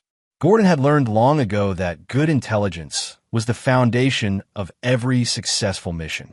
Over the next 3 days, while Ryan recovered under Frank's watchful care, Gordon began gathering information about Craig Green with the same systematic thoroughness he'd used to plan a raid on an enemy compound.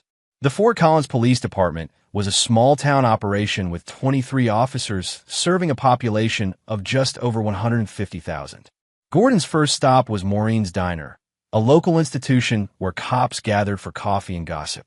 Dressed in civilian clothes, he nursed black coffee and listened to conversations that painted an interesting picture of Officer Green. Guy's got a real attitude problem. Gordon overheard Officer Henry Parsons tell his partner. Acts like he's SWAT when he's just traffic patrol. Been 3 complaints this month alone about excessive force during routine stops. Internal Affairs looking into it. Captain says Green's got connections. His uncle's on the city council. Cousin works for the mayor. Complaints have a way of disappearing. Gordon filed this information away and moved to his next source.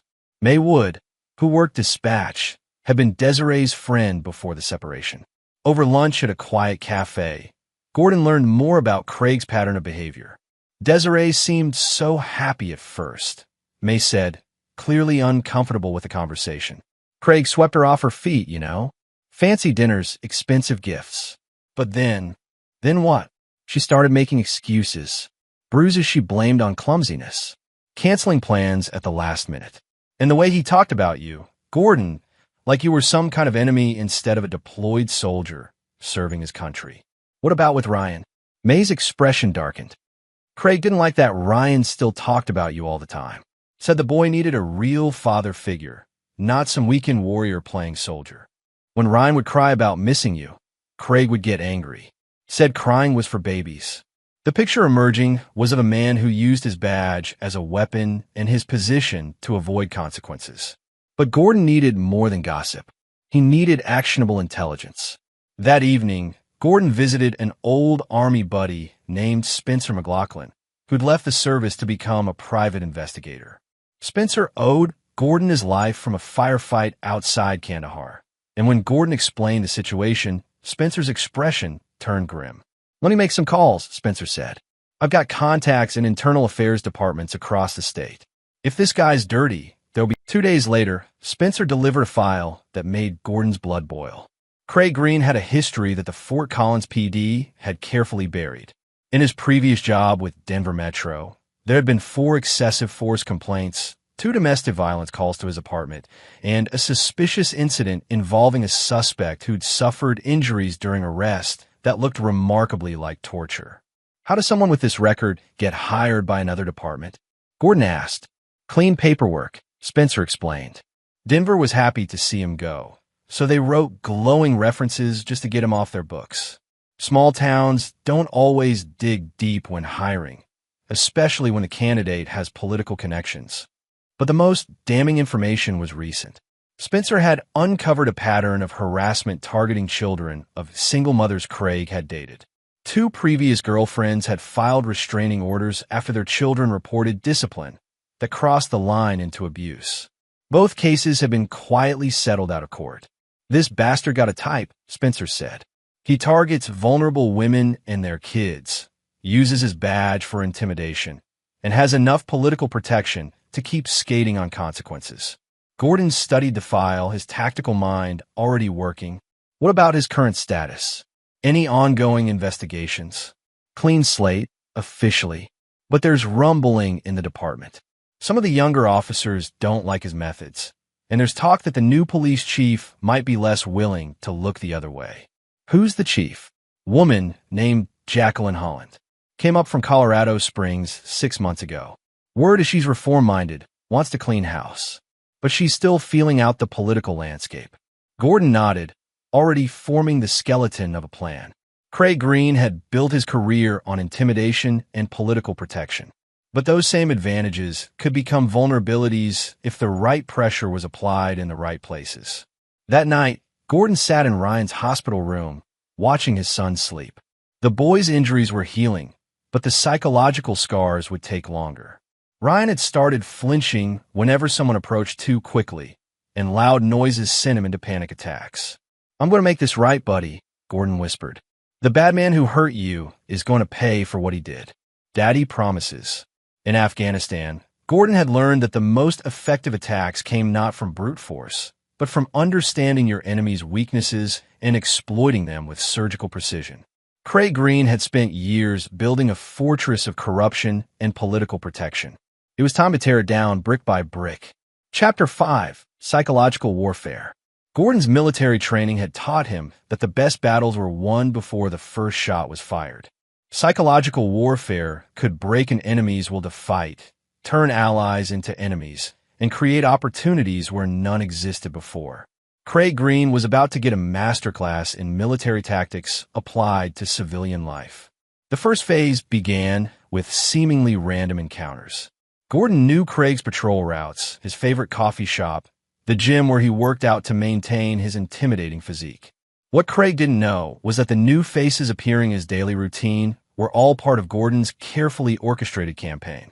At Muscle Beach Fitness, where Craig went every Tuesday and Thursday, Gordon had enlisted Tyler Riley, a fellow veteran who'd lost a leg in Iraq, but could still bench press more than most men with all their limbs.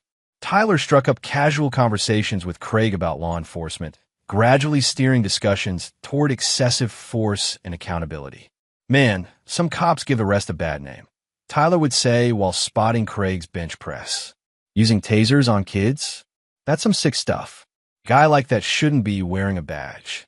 Craig would brush off these comments, but Gordon could see through the gym's windows that the conversations were having an effect. Craig's workouts became more aggressive, his responses more defensive. The second prong of Gordon's psychological assault came through Veronica Klein, a reporter for the Fort Collins Tribune who'd been investigating police misconduct for months. Gordon had anonymously provided her with some of the information Spencer had uncovered, along with carefully worded tips about Craig's pattern of behavior. Veronica began showing up at crime scenes where Craig responded, asking pointed questions about use of force policies and citizen complaint procedures. She never directly accused Craig of anything, but her presence made him visibly uncomfortable, especially when she started interviewing witnesses about officer conduct. Meanwhile, Gordon had Frank spread carefully chosen rumors through the veterans community. Word began circulating that a local cop was targeting military families, using excessive force on the children of deployed soldiers.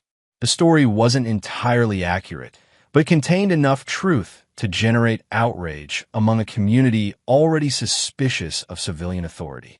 The psychological pressure intensified when Gordon began leaving subtle reminders of his presence in Craig's daily life. A Ranger's Challenge coin left on Craig's windshield.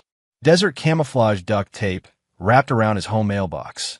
Anonymous notes with military terminology referencing accountability and consequences. Craig's paranoia grew. He started looking over his shoulder, checking his car for tampering, varying his routines. The stress showed in his work performance. His partner, Officer Garrett Myers, noted in his daily reports that Craig seemed distracted and increasingly aggressive with civilians. "You okay, Green?" Garrett asked after Craig had unnecessarily escalated a routine traffic stop. "You seem on edge lately." "Just tired of dealing with scumbags who don't respect authority," Craig snapped. But Gordon's real masterstroke came through his manipulation of the police department's internal politics. He'd discovered that Chief Jacqueline Holland was under pressure from the city council to reduce citizen complaints and improve community relations. When anonymous packages began arriving at her office containing detailed documentation of Craig's history, complete with witness statements, medical records, and pattern analysis, she had no choice but to take notice. The packages were accompanied by professional quality psychological profiles that painted Craig as a textbook example of an officer who'd joined law enforcement for the wrong reasons.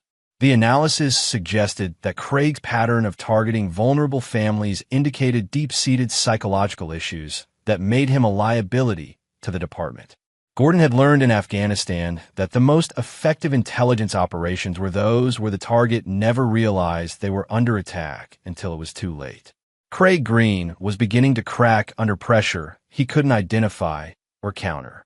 The tipping point came during a department meeting where Chief Holland announced a new citizen review board and enhanced training requirements for use of force. Craig's reaction, arguing loudly that cops were being unfairly targeted by bleeding-heart liberals and that children needed to learn respect for authority, was witnessed by the entire department. "Officer Green," Chief Holland said coldly, "I think you might benefit from some counseling. Perhaps we should discuss your recent stress levels in my office." That night, Craig came home to find another message, this one spray-painted on his garage door in military stencil lettering, "Accountability incoming." For the first time since Gordon had returned from deployment, Craig Green looked genuinely afraid. As Gordon watched from a concealed position across the street, he allowed himself a small smile. In Afghanistan, this phase of operations was called shaping the battlefield. Craig's confidence was cracking, his political protection was weakening, and his allies were beginning to question his stability. Phase 2 of Gordon's plan was about to begin, and Craig Green had no idea what was coming. Chapter 6. The Trap. Gordon's years of planning complex military operations had taught him that timing was everything. The enemy had to be precisely positioned, their escape routes cut off, and their support systems neutralized before the final blow could be delivered. After 2 weeks of psychological warfare, Craig Green was exactly where Gordon wanted him: isolated, paranoid, and making increasingly desperate mistakes.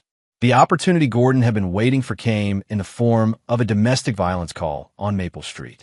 Gordon had been monitoring police dispatch frequencies, a skill learned in the Rangers, when he heard Craig's unit assigned to respond to a 10 to 54 involving a woman and her 10-year-old son. The parallels to Ryan's situation were too perfect to be coincidental.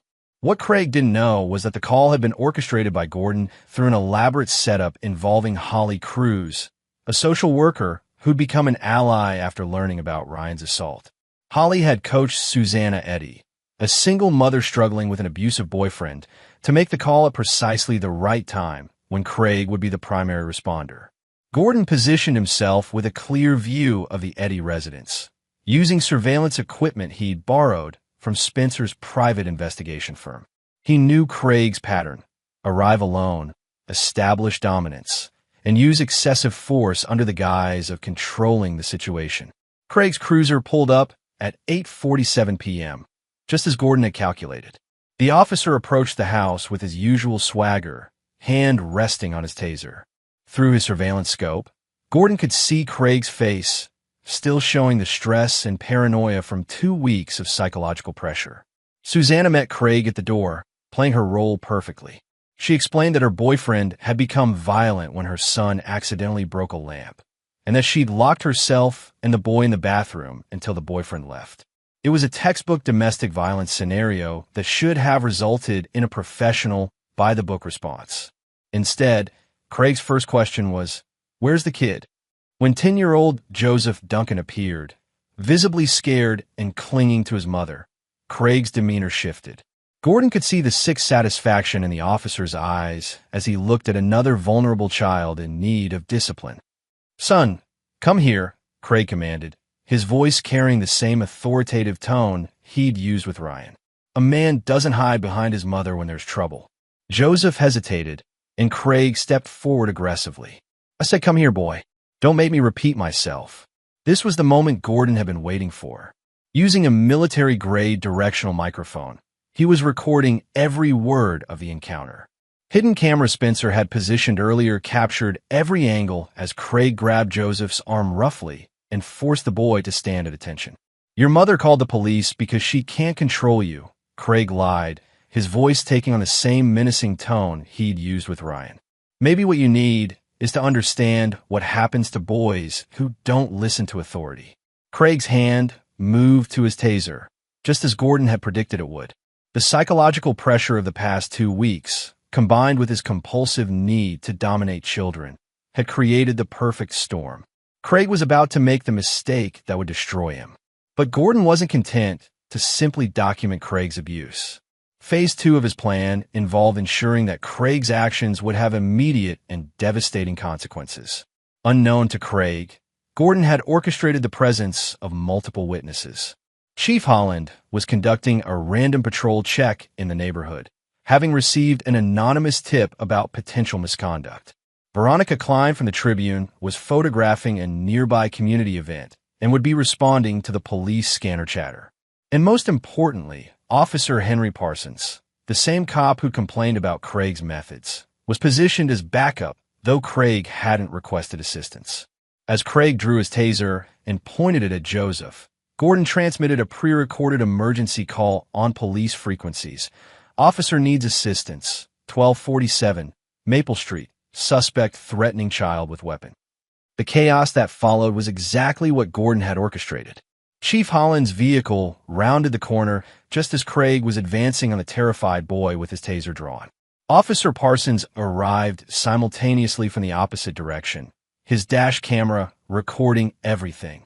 Veronica Klein appeared with her photographer, capturing images of a police officer threatening a child. "Green, stand down."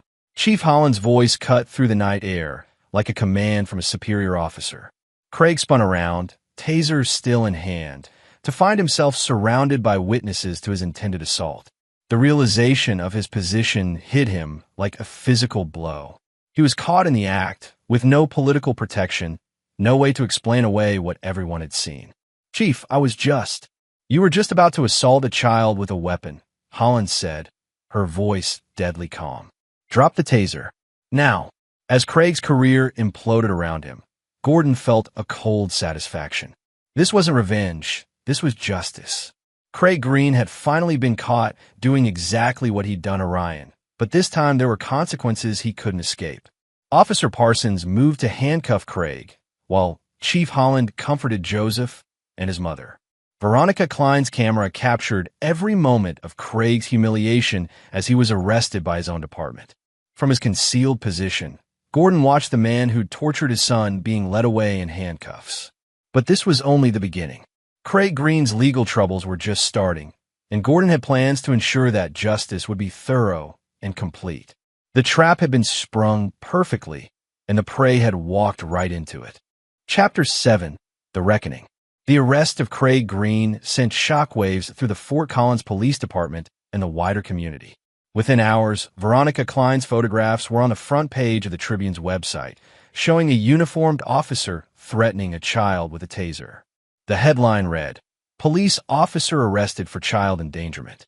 But Gordon's carefully orchestrated campaign was far from over. The public arrest had been designed to create maximum exposure and ensure that Craig couldn't simply disappear into the justice system's bureaucracy. Now came the phase Gordon had been planning with military precision, ensuring that every aspect of Craig's misconduct was exposed and that justice was both swift and complete. The first blow came from Chief Holland, who had no choice but to act decisively in the face of overwhelming evidence. At a hastily called press conference, she announced Craig's suspension without pay pending a full internal investigation.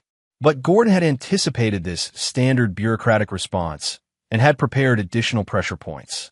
Spencer McLaughlin's investigation had uncovered financial irregularities in Craig's asset disclosures, expensive purchases that far exceeded a police officer's salary. The anonymous tip that reached the FBI's white-collar crime division included detailed documentation suggesting that Craig had been receiving payments from criminal organizations in exchange for selective enforcement. While Craig sat in jail awaiting bail, federal agents raided his apartment and found evidence that validated Gordon's intelligence: large cash deposits, luxury items with no documented source, and most damning of all, a list of license plates belonging to known drug dealers who'd mysteriously avoided arrest despite multiple traffic stops. The media coverage intensified when Ryan's story became public. Holly Cruz, the social worker who'd helped Gordon orchestrate Craig's downfall, held her own press conference detailing the assault on an 8-year-old boy whose father was deployed overseas. The optics were devastating. A police officer torturing the child of a serving soldier while that soldier was defending his country. Gordon watched the coverage from Ryan's hospital room, where his son was finally showing signs of psychological recovery. The boy's nightmares had begun to fade once he understood that the bad policeman couldn't hurt him anymore. "Daddy, is he really in jail?" Ryan asked, his voice stronger than it had been in weeks. "Yes, buddy, and he's going to stay there for a long time." The legal proceedings moved with unusual speed, helped by the overwhelming evidence and public pressure. Craig's lawyer attempted to negotiate a plea deal, but District Attorney Melinda Lamb, who was facing re-election and couldn't afford to appear soft on police misconduct, refused to consider anything less than maximum penalties. The trial itself was a masterpiece of controlled demolition. Gordon had provided evidence to the prosecution through intermediaries, ensuring that every aspect of Craig's pattern of abuse was documented and presented. Witness after witness testified to his history of excessive force, his targeting of vulnerable families, and his corrupt dealings with criminal organizations. Desiree was called to testify about the assault on Ryan. Her appearance on the witness stand was painful to watch. A woman who'd chosen her abuser over her family, now forced to confront the consequences of that choice. When the prosecutor asked why she hadn't intervened when Craig was torturing her son, her answer was barely audible. "I was afraid he'd hurt me too." The prosecution's case was so overwhelming that Craig's defense collapsed. Faced with federal corruption charges, state assault charges, and the complete destruction of his reputation, Craig finally agreed to a plea deal that would send him to prison for 12 years without the possibility of parole. But Gordon's final act of justice was personal and precise. On the day before Craig's sentencing, Gordon visited him in jail. It was the first time the two men had been alone together since their confrontation in Gordon's living room. Craig looked broken, the swagger and intimidation replaced by the hollow-eyed desperation of a man who'd lost everything. When he saw Gordon approach his cell, whatever was left of his defiance crumbled. "You destroyed my life," Craig said, his voice barely a whisper. Gordon's response was calm and measured. "No, Craig. You destroyed your own life when you decided to torture children. I just made sure there were consequences. I'll get out eventually. And when I do, when you get out, you'll be a middle-aged ex-cop with a federal corruption conviction and a child abuse record. You'll be lucky to get a job cleaning toilets, and everyone will know exactly what you are." Gordon leaned closer to bars. "But more importantly, you'll know that every day you spent in prison was because you hurt my son. Every moment of fear you experience in there, every beating you take from inmates who don't like child abusers, every sleepless night wondering if you'll survive until morning, all of that is payment for what you did to Ryan." Craig's face went pale as the full implications hit him. In prison, child abusers occupied the bottom of the social hierarchy. His years as a police officer would make him an even bigger target. "Please," Craig whispered. "I'm sorry. I didn't mean—" Gordon's expression didn't change. "You meant every second of it. You enjoyed it. And now you're going to pay for it with the rest of your life." As Gordon walked away from the jail, he felt a weight lifting from his shoulders. The mission was complete. Justice had been served not through violence or revenge, but through the systematic application of pressure, evidence, and consequence. Craig Green would spend the next 12 years learning what it felt like to be powerless, afraid, and at the mercy of those stronger and more ruthless than himself. It was a fitting end for a man who'd built his identity on intimidating the innocent. Chapter 8: Aftermath. 3 months after Craig Green's sentencing, life in Fort Collins had begun to return to a new normal. The police department, under Chief Holland's reformist leadership, had implemented new training protocols and oversight mechanisms designed to prevent another Craig Green from slipping through the cracks. The Citizen Review Board was operational, and officer body cameras had become mandatory for all patrol units. Gordon had been granted extended family leave to help Ryan recover and to address the dissolution of his marriage to Desiree. The legal proceedings had been mercifully swift. Desiree's abandonment of Ryan during the assault, combined with her choice to prioritize her relationship with Craig over her son's safety, had made the custody decision straightforward. Gordon was granted full custody, with Desiree receiving only supervised visitation rights. Ryan's recovery had been remarkable. With Craig out of their lives and his father home permanently, the boy's nightmares had faded and his natural resilience had reasserted itself. Gordon had arranged for counseling, but Ryan seemed to be processing the trauma with the adaptability that children possessed. The most telling sign of his healing came when he asked to visit the police station to meet Chief Holland and the good police officers. The meeting had been arranged carefully. Chief Holland, understanding the psychological importance of Ryan seeing law enforcement as protectors rather than threats, had assembled a group of the department's most respected officers. They'd shown Ryan the station, explained how police were supposed to help people, and made sure he understood that Craig Green represented everything a police officer should never be. "Most police officers are good people who want to help kids like you," Officer Parsons had explained. "The bad one is gone now, and he can't hurt anyone anymore." Ryan had nodded solemnly, then asked the question that showed he was truly healing. "Can I see your handcuffs? I want to know how they caught the bad man." Gordon's own transition back to civilian life had been surprisingly smooth. The Army had granted him an honorable discharge with full benefits, recognizing his need to be present for his son's recovery. His years of military experience had made him an attractive candidate for private security firms, and he'd accepted a position with a company that provided protection for corporate executives and their families. The work was less dangerous than his military service, but used the same skills: threat assessment, strategic planning, and tactical execution. More importantly, it allowed him to be home every night for Ryan's bedtime routine and school activities.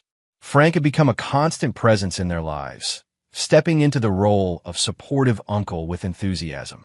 He'd moved closer to Gordon and Ryan, taking a job at a local auto shop and becoming the backup guardian Gordon needed. The bond between uncle and nephew had strengthened through the crisis, giving Ryan another stable male figure to rely on. Desiree's fall from grace had been complete. Her nursing license had been suspended pending an investigation into her failure to protect a child from abuse, and her reputation in the medical community was destroyed. She'd moved to Denver, where she was attempting to rebuild her life away from the constant reminders of her choices. Her supervised visits with Ryan were awkward and painful, marked by her obvious guilt and his polite but distant responses. The financial settlement of the divorce had been another victory for Gordon. Desiree's attorney had advised her to accept Gordon's terms without contest, knowing that any court proceeding would revisit her role in Ryan's assault. Gordon had kept the house, the majority of their assets, and full custody, while agreeing to pay minimal spousal support for only 2 years. Spencer McLaughlin had become more than just an investigative resource. He'd become a trusted friend who understood the complexities of transitioning from military to civilian life. The two veterans often met for coffee to discuss their experiences and the challenges of finding purpose outside the structure of military service. "You know what I respect most about how you handle Green?" Spencer had said during one of their conversations. "You could have just beaten him to death in some alley and been done with it. Instead, you used your brain and made sure justice was served through the system." Gordon had considered this observation carefully. "Violence was my first instinct. But Ryan needed to see that problems could be solved without becoming the kind of person who hurt us. I wanted him to learn that justice and revenge aren't the same thing." The community response to Craig's downfall had been overwhelmingly positive. The veterans' organizations that had initially been outraged by his treatment of Soldier's family had publicly commended Gordon's restraint and strategic approach. Local businesses had offered job opportunities and support, recognizing Gordon as someone who'd stood up for his family while maintaining his principles. Even Veronica Klein's newspaper coverage had been favorable, portraying Gordon not as a vigilante, but as a father who'd worked within the system to ensure accountability. Her follow-up articles on police reform had used Craig's case as a catalyst for broader discussions about law enforcement accountability and the protection of military families. As Gordon tucked Ryan to bed one evening, his son asked a question that showed how much he'd grown through the ordeal. "Daddy, do you think Craig learned his lesson in prison?" Gordon considered his answer carefully. "I think Craig is learning what it feels like to be powerless and afraid, which is what he made you feel. Whether that teaches him to be a better person is up to him. I hope he becomes good," Ryan said with the generous heart of a child who'd survived trauma but not been broken by it. "I don't want him to hurt any more kids." As Gordon turned off the light, he reflected on how the crisis had ultimately strengthened their family unit. Ryan had learned that his father would move heaven and earth to protect him. Gordon had learned that strategic thinking could be more powerful than brute force. And together, they'd learned that justice, when properly applied, could heal wounds that revenge could never touch. The nightmare was over, and their new life was just beginning. Chapter 9: New Beginnings. 1 year after Craig Green's sentencing, Gordon Ruiz stood on the sidelines of Ryan's Little League game, watching his son pitch with the confidence of a boy who'd faced real monsters and survived. The transformation was remarkable. Where once there had been a traumatized child afraid of authority figures, now there was a resilient 9-year-old who understood the difference between protectors and predators. Ryan struck out the final batter to win the game, and his teammates rushed the mound in celebration. As Gordon watched his son's face light up with pure joy, he reflected on how completely their lives had changed. The scared, broken boy who'd called him crying from a hospital bed had grown into a confident young man who'd recently told his school counselor that he wanted to become either a soldier like his dad or a police officer like Chief Holland, one of the good ones. The coaching job had been unexpected but welcome. When the previous coach had moved away, several parents had approached Gordon to take over the team. Working with kids had become therapeutic for both father and son, allowing Gordon to use his leadership skills in a positive environment while giving Ryan a chance to see his father as a mentor to other children. Chief Holland had become an unexpected ally and friend. Her reforms had transformed the Fort Collins Police Department into a model for community policing, and she'd often consulted with Gordon on matters involving military families and veterans. When she'd offered Gordon a position as a civilian liaison for veteran affairs, he'd accepted, creating a bridge between the police department and the military community. The job allowed Gordon to continue his real calling, protecting families and ensuring accountability. He developed training programs for officers on recognizing and responding to domestic abuse, drawing on his military experience and the painful lessons learned from Craig's assault on Ryan. The programs were being adopted by police departments across Colorado, creating a legacy that would protect countless families. Frank had found love in an unexpected place. Maywood, the police dispatcher who'd provided crucial information about Craig's behavior, had begun dating Gordon's brother after meeting him at Ryan's birthday party. Their relationship had blossomed into something serious, giving Ryan another positive female influence, and Frank the family he'd always wanted but never expected to find. Desiree's supervised visits had gradually tapered off to occasional phone calls and birthday cards. Her attempts to rebuild a relationship with Ryan were hampered by her obvious guilt and his polite but distant responses. The boy who'd once adored his mother now treated her like a distant relative, civil but uninvested. It was perhaps the most fitting consequence of her choices, the loss of her son's trust and affection. The legal aftermath of Craig's case had continued to unfold throughout the year. Federal investigators had uncovered a corruption network that extended beyond Craig to several other officers and city officials. The scandal had resulted in a complete overhaul of city government and police leadership, with Chief Holland emerging as one of the few authority figures to enhance her reputation through the crisis. Craig himself had not adapted well to prison life. Reports filtered back through Spencer's contacts that the former officer had been repeatedly assaulted by inmates who despised child abusers and corrupt cops. He'd been moved to protective custody 3 times, living in isolation that mirrored the psychological warfare Gordon had waged against him before his arrest. "He's got 8 more years, Spencer had reported during one of their coffee meetings. Word is he's aged a decade since going in. Turns out being powerless and afraid isn't as fun when you're the one experiencing it." Gordon felt no satisfaction in Craig's suffering. That wasn't why he'd orchestrated the man's downfall. The purpose had been justice and protection, ensuring that Craig could never hurt another child. Whether Craig suffered or learned from his experience was irrelevant as long as he remained caged. The annual Veterans Barbecue had become a tradition in the Ruiz household, with Gordon hosting fellow soldiers and their families in his backyard. This year's gathering was special. It marked Ryan's decision to present a school project about military families to his classmates, sharing his story as an example of resilience and the importance of supporting deployed soldiers' children.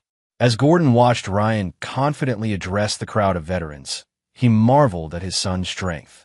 The boy spoke about the importance of protecting military families, about the difference between good authority figures and bad ones, and about how his father had taught him that standing up for what's right sometimes required patience and strategy, rather than anger and violence. "My dad could have hurt the bad policeman," Ryan told the assembled veterans. "But instead, he used his brain to make sure the bad man got caught and punished the right way. That's what real soldiers do. They protect people without becoming bullies themselves." The applause was thunderous, and Gordon felt pride swell in his chest. Ryan had not only survived his trauma, but had learned the lessons Gordon had hoped to teach: that strength should protect the innocent, that justice was more important than revenge, and that sometimes the greatest victory was showing mercy to those who'd shown none to you. Later that evening, as Gordon tucked Ryan into bed, his son asked the question that had become their nightly ritual. "Tell me about the mission tomorrow, Daddy." It was a game they developed, with Gordon describing the next day's activities using military terminology that made ordinary life sound like important operations. Tomorrow's mission included a school presentation by a police officer, carefully vetted by Chief Holland. a Little League practice session, and a dinner with Uncle Frank and May. "Remember, soldier," Gordon said, playing his part in their ritual, "your mission is to learn something new, help a teammate, and have fun. Can you handle that assignment?" "Yes, sir," Ryan replied with a grin. Mission accepted. As Gordon watched his son drift off to sleep, he reflected on the journey that had brought them to this point. A year ago, he'd been a deployed soldier whose family was under attack by a predator in uniform. Today, he was a father whose son was thriving, a community member working to protect other families, and a man who'd learned that true victory came not from destroying one's enemies, but from building something better from the ashes of their defeat. Craig Green had sought to break their family and had instead made them stronger. He tried to use his authority to hurt the innocent and had ended up exposing the corruption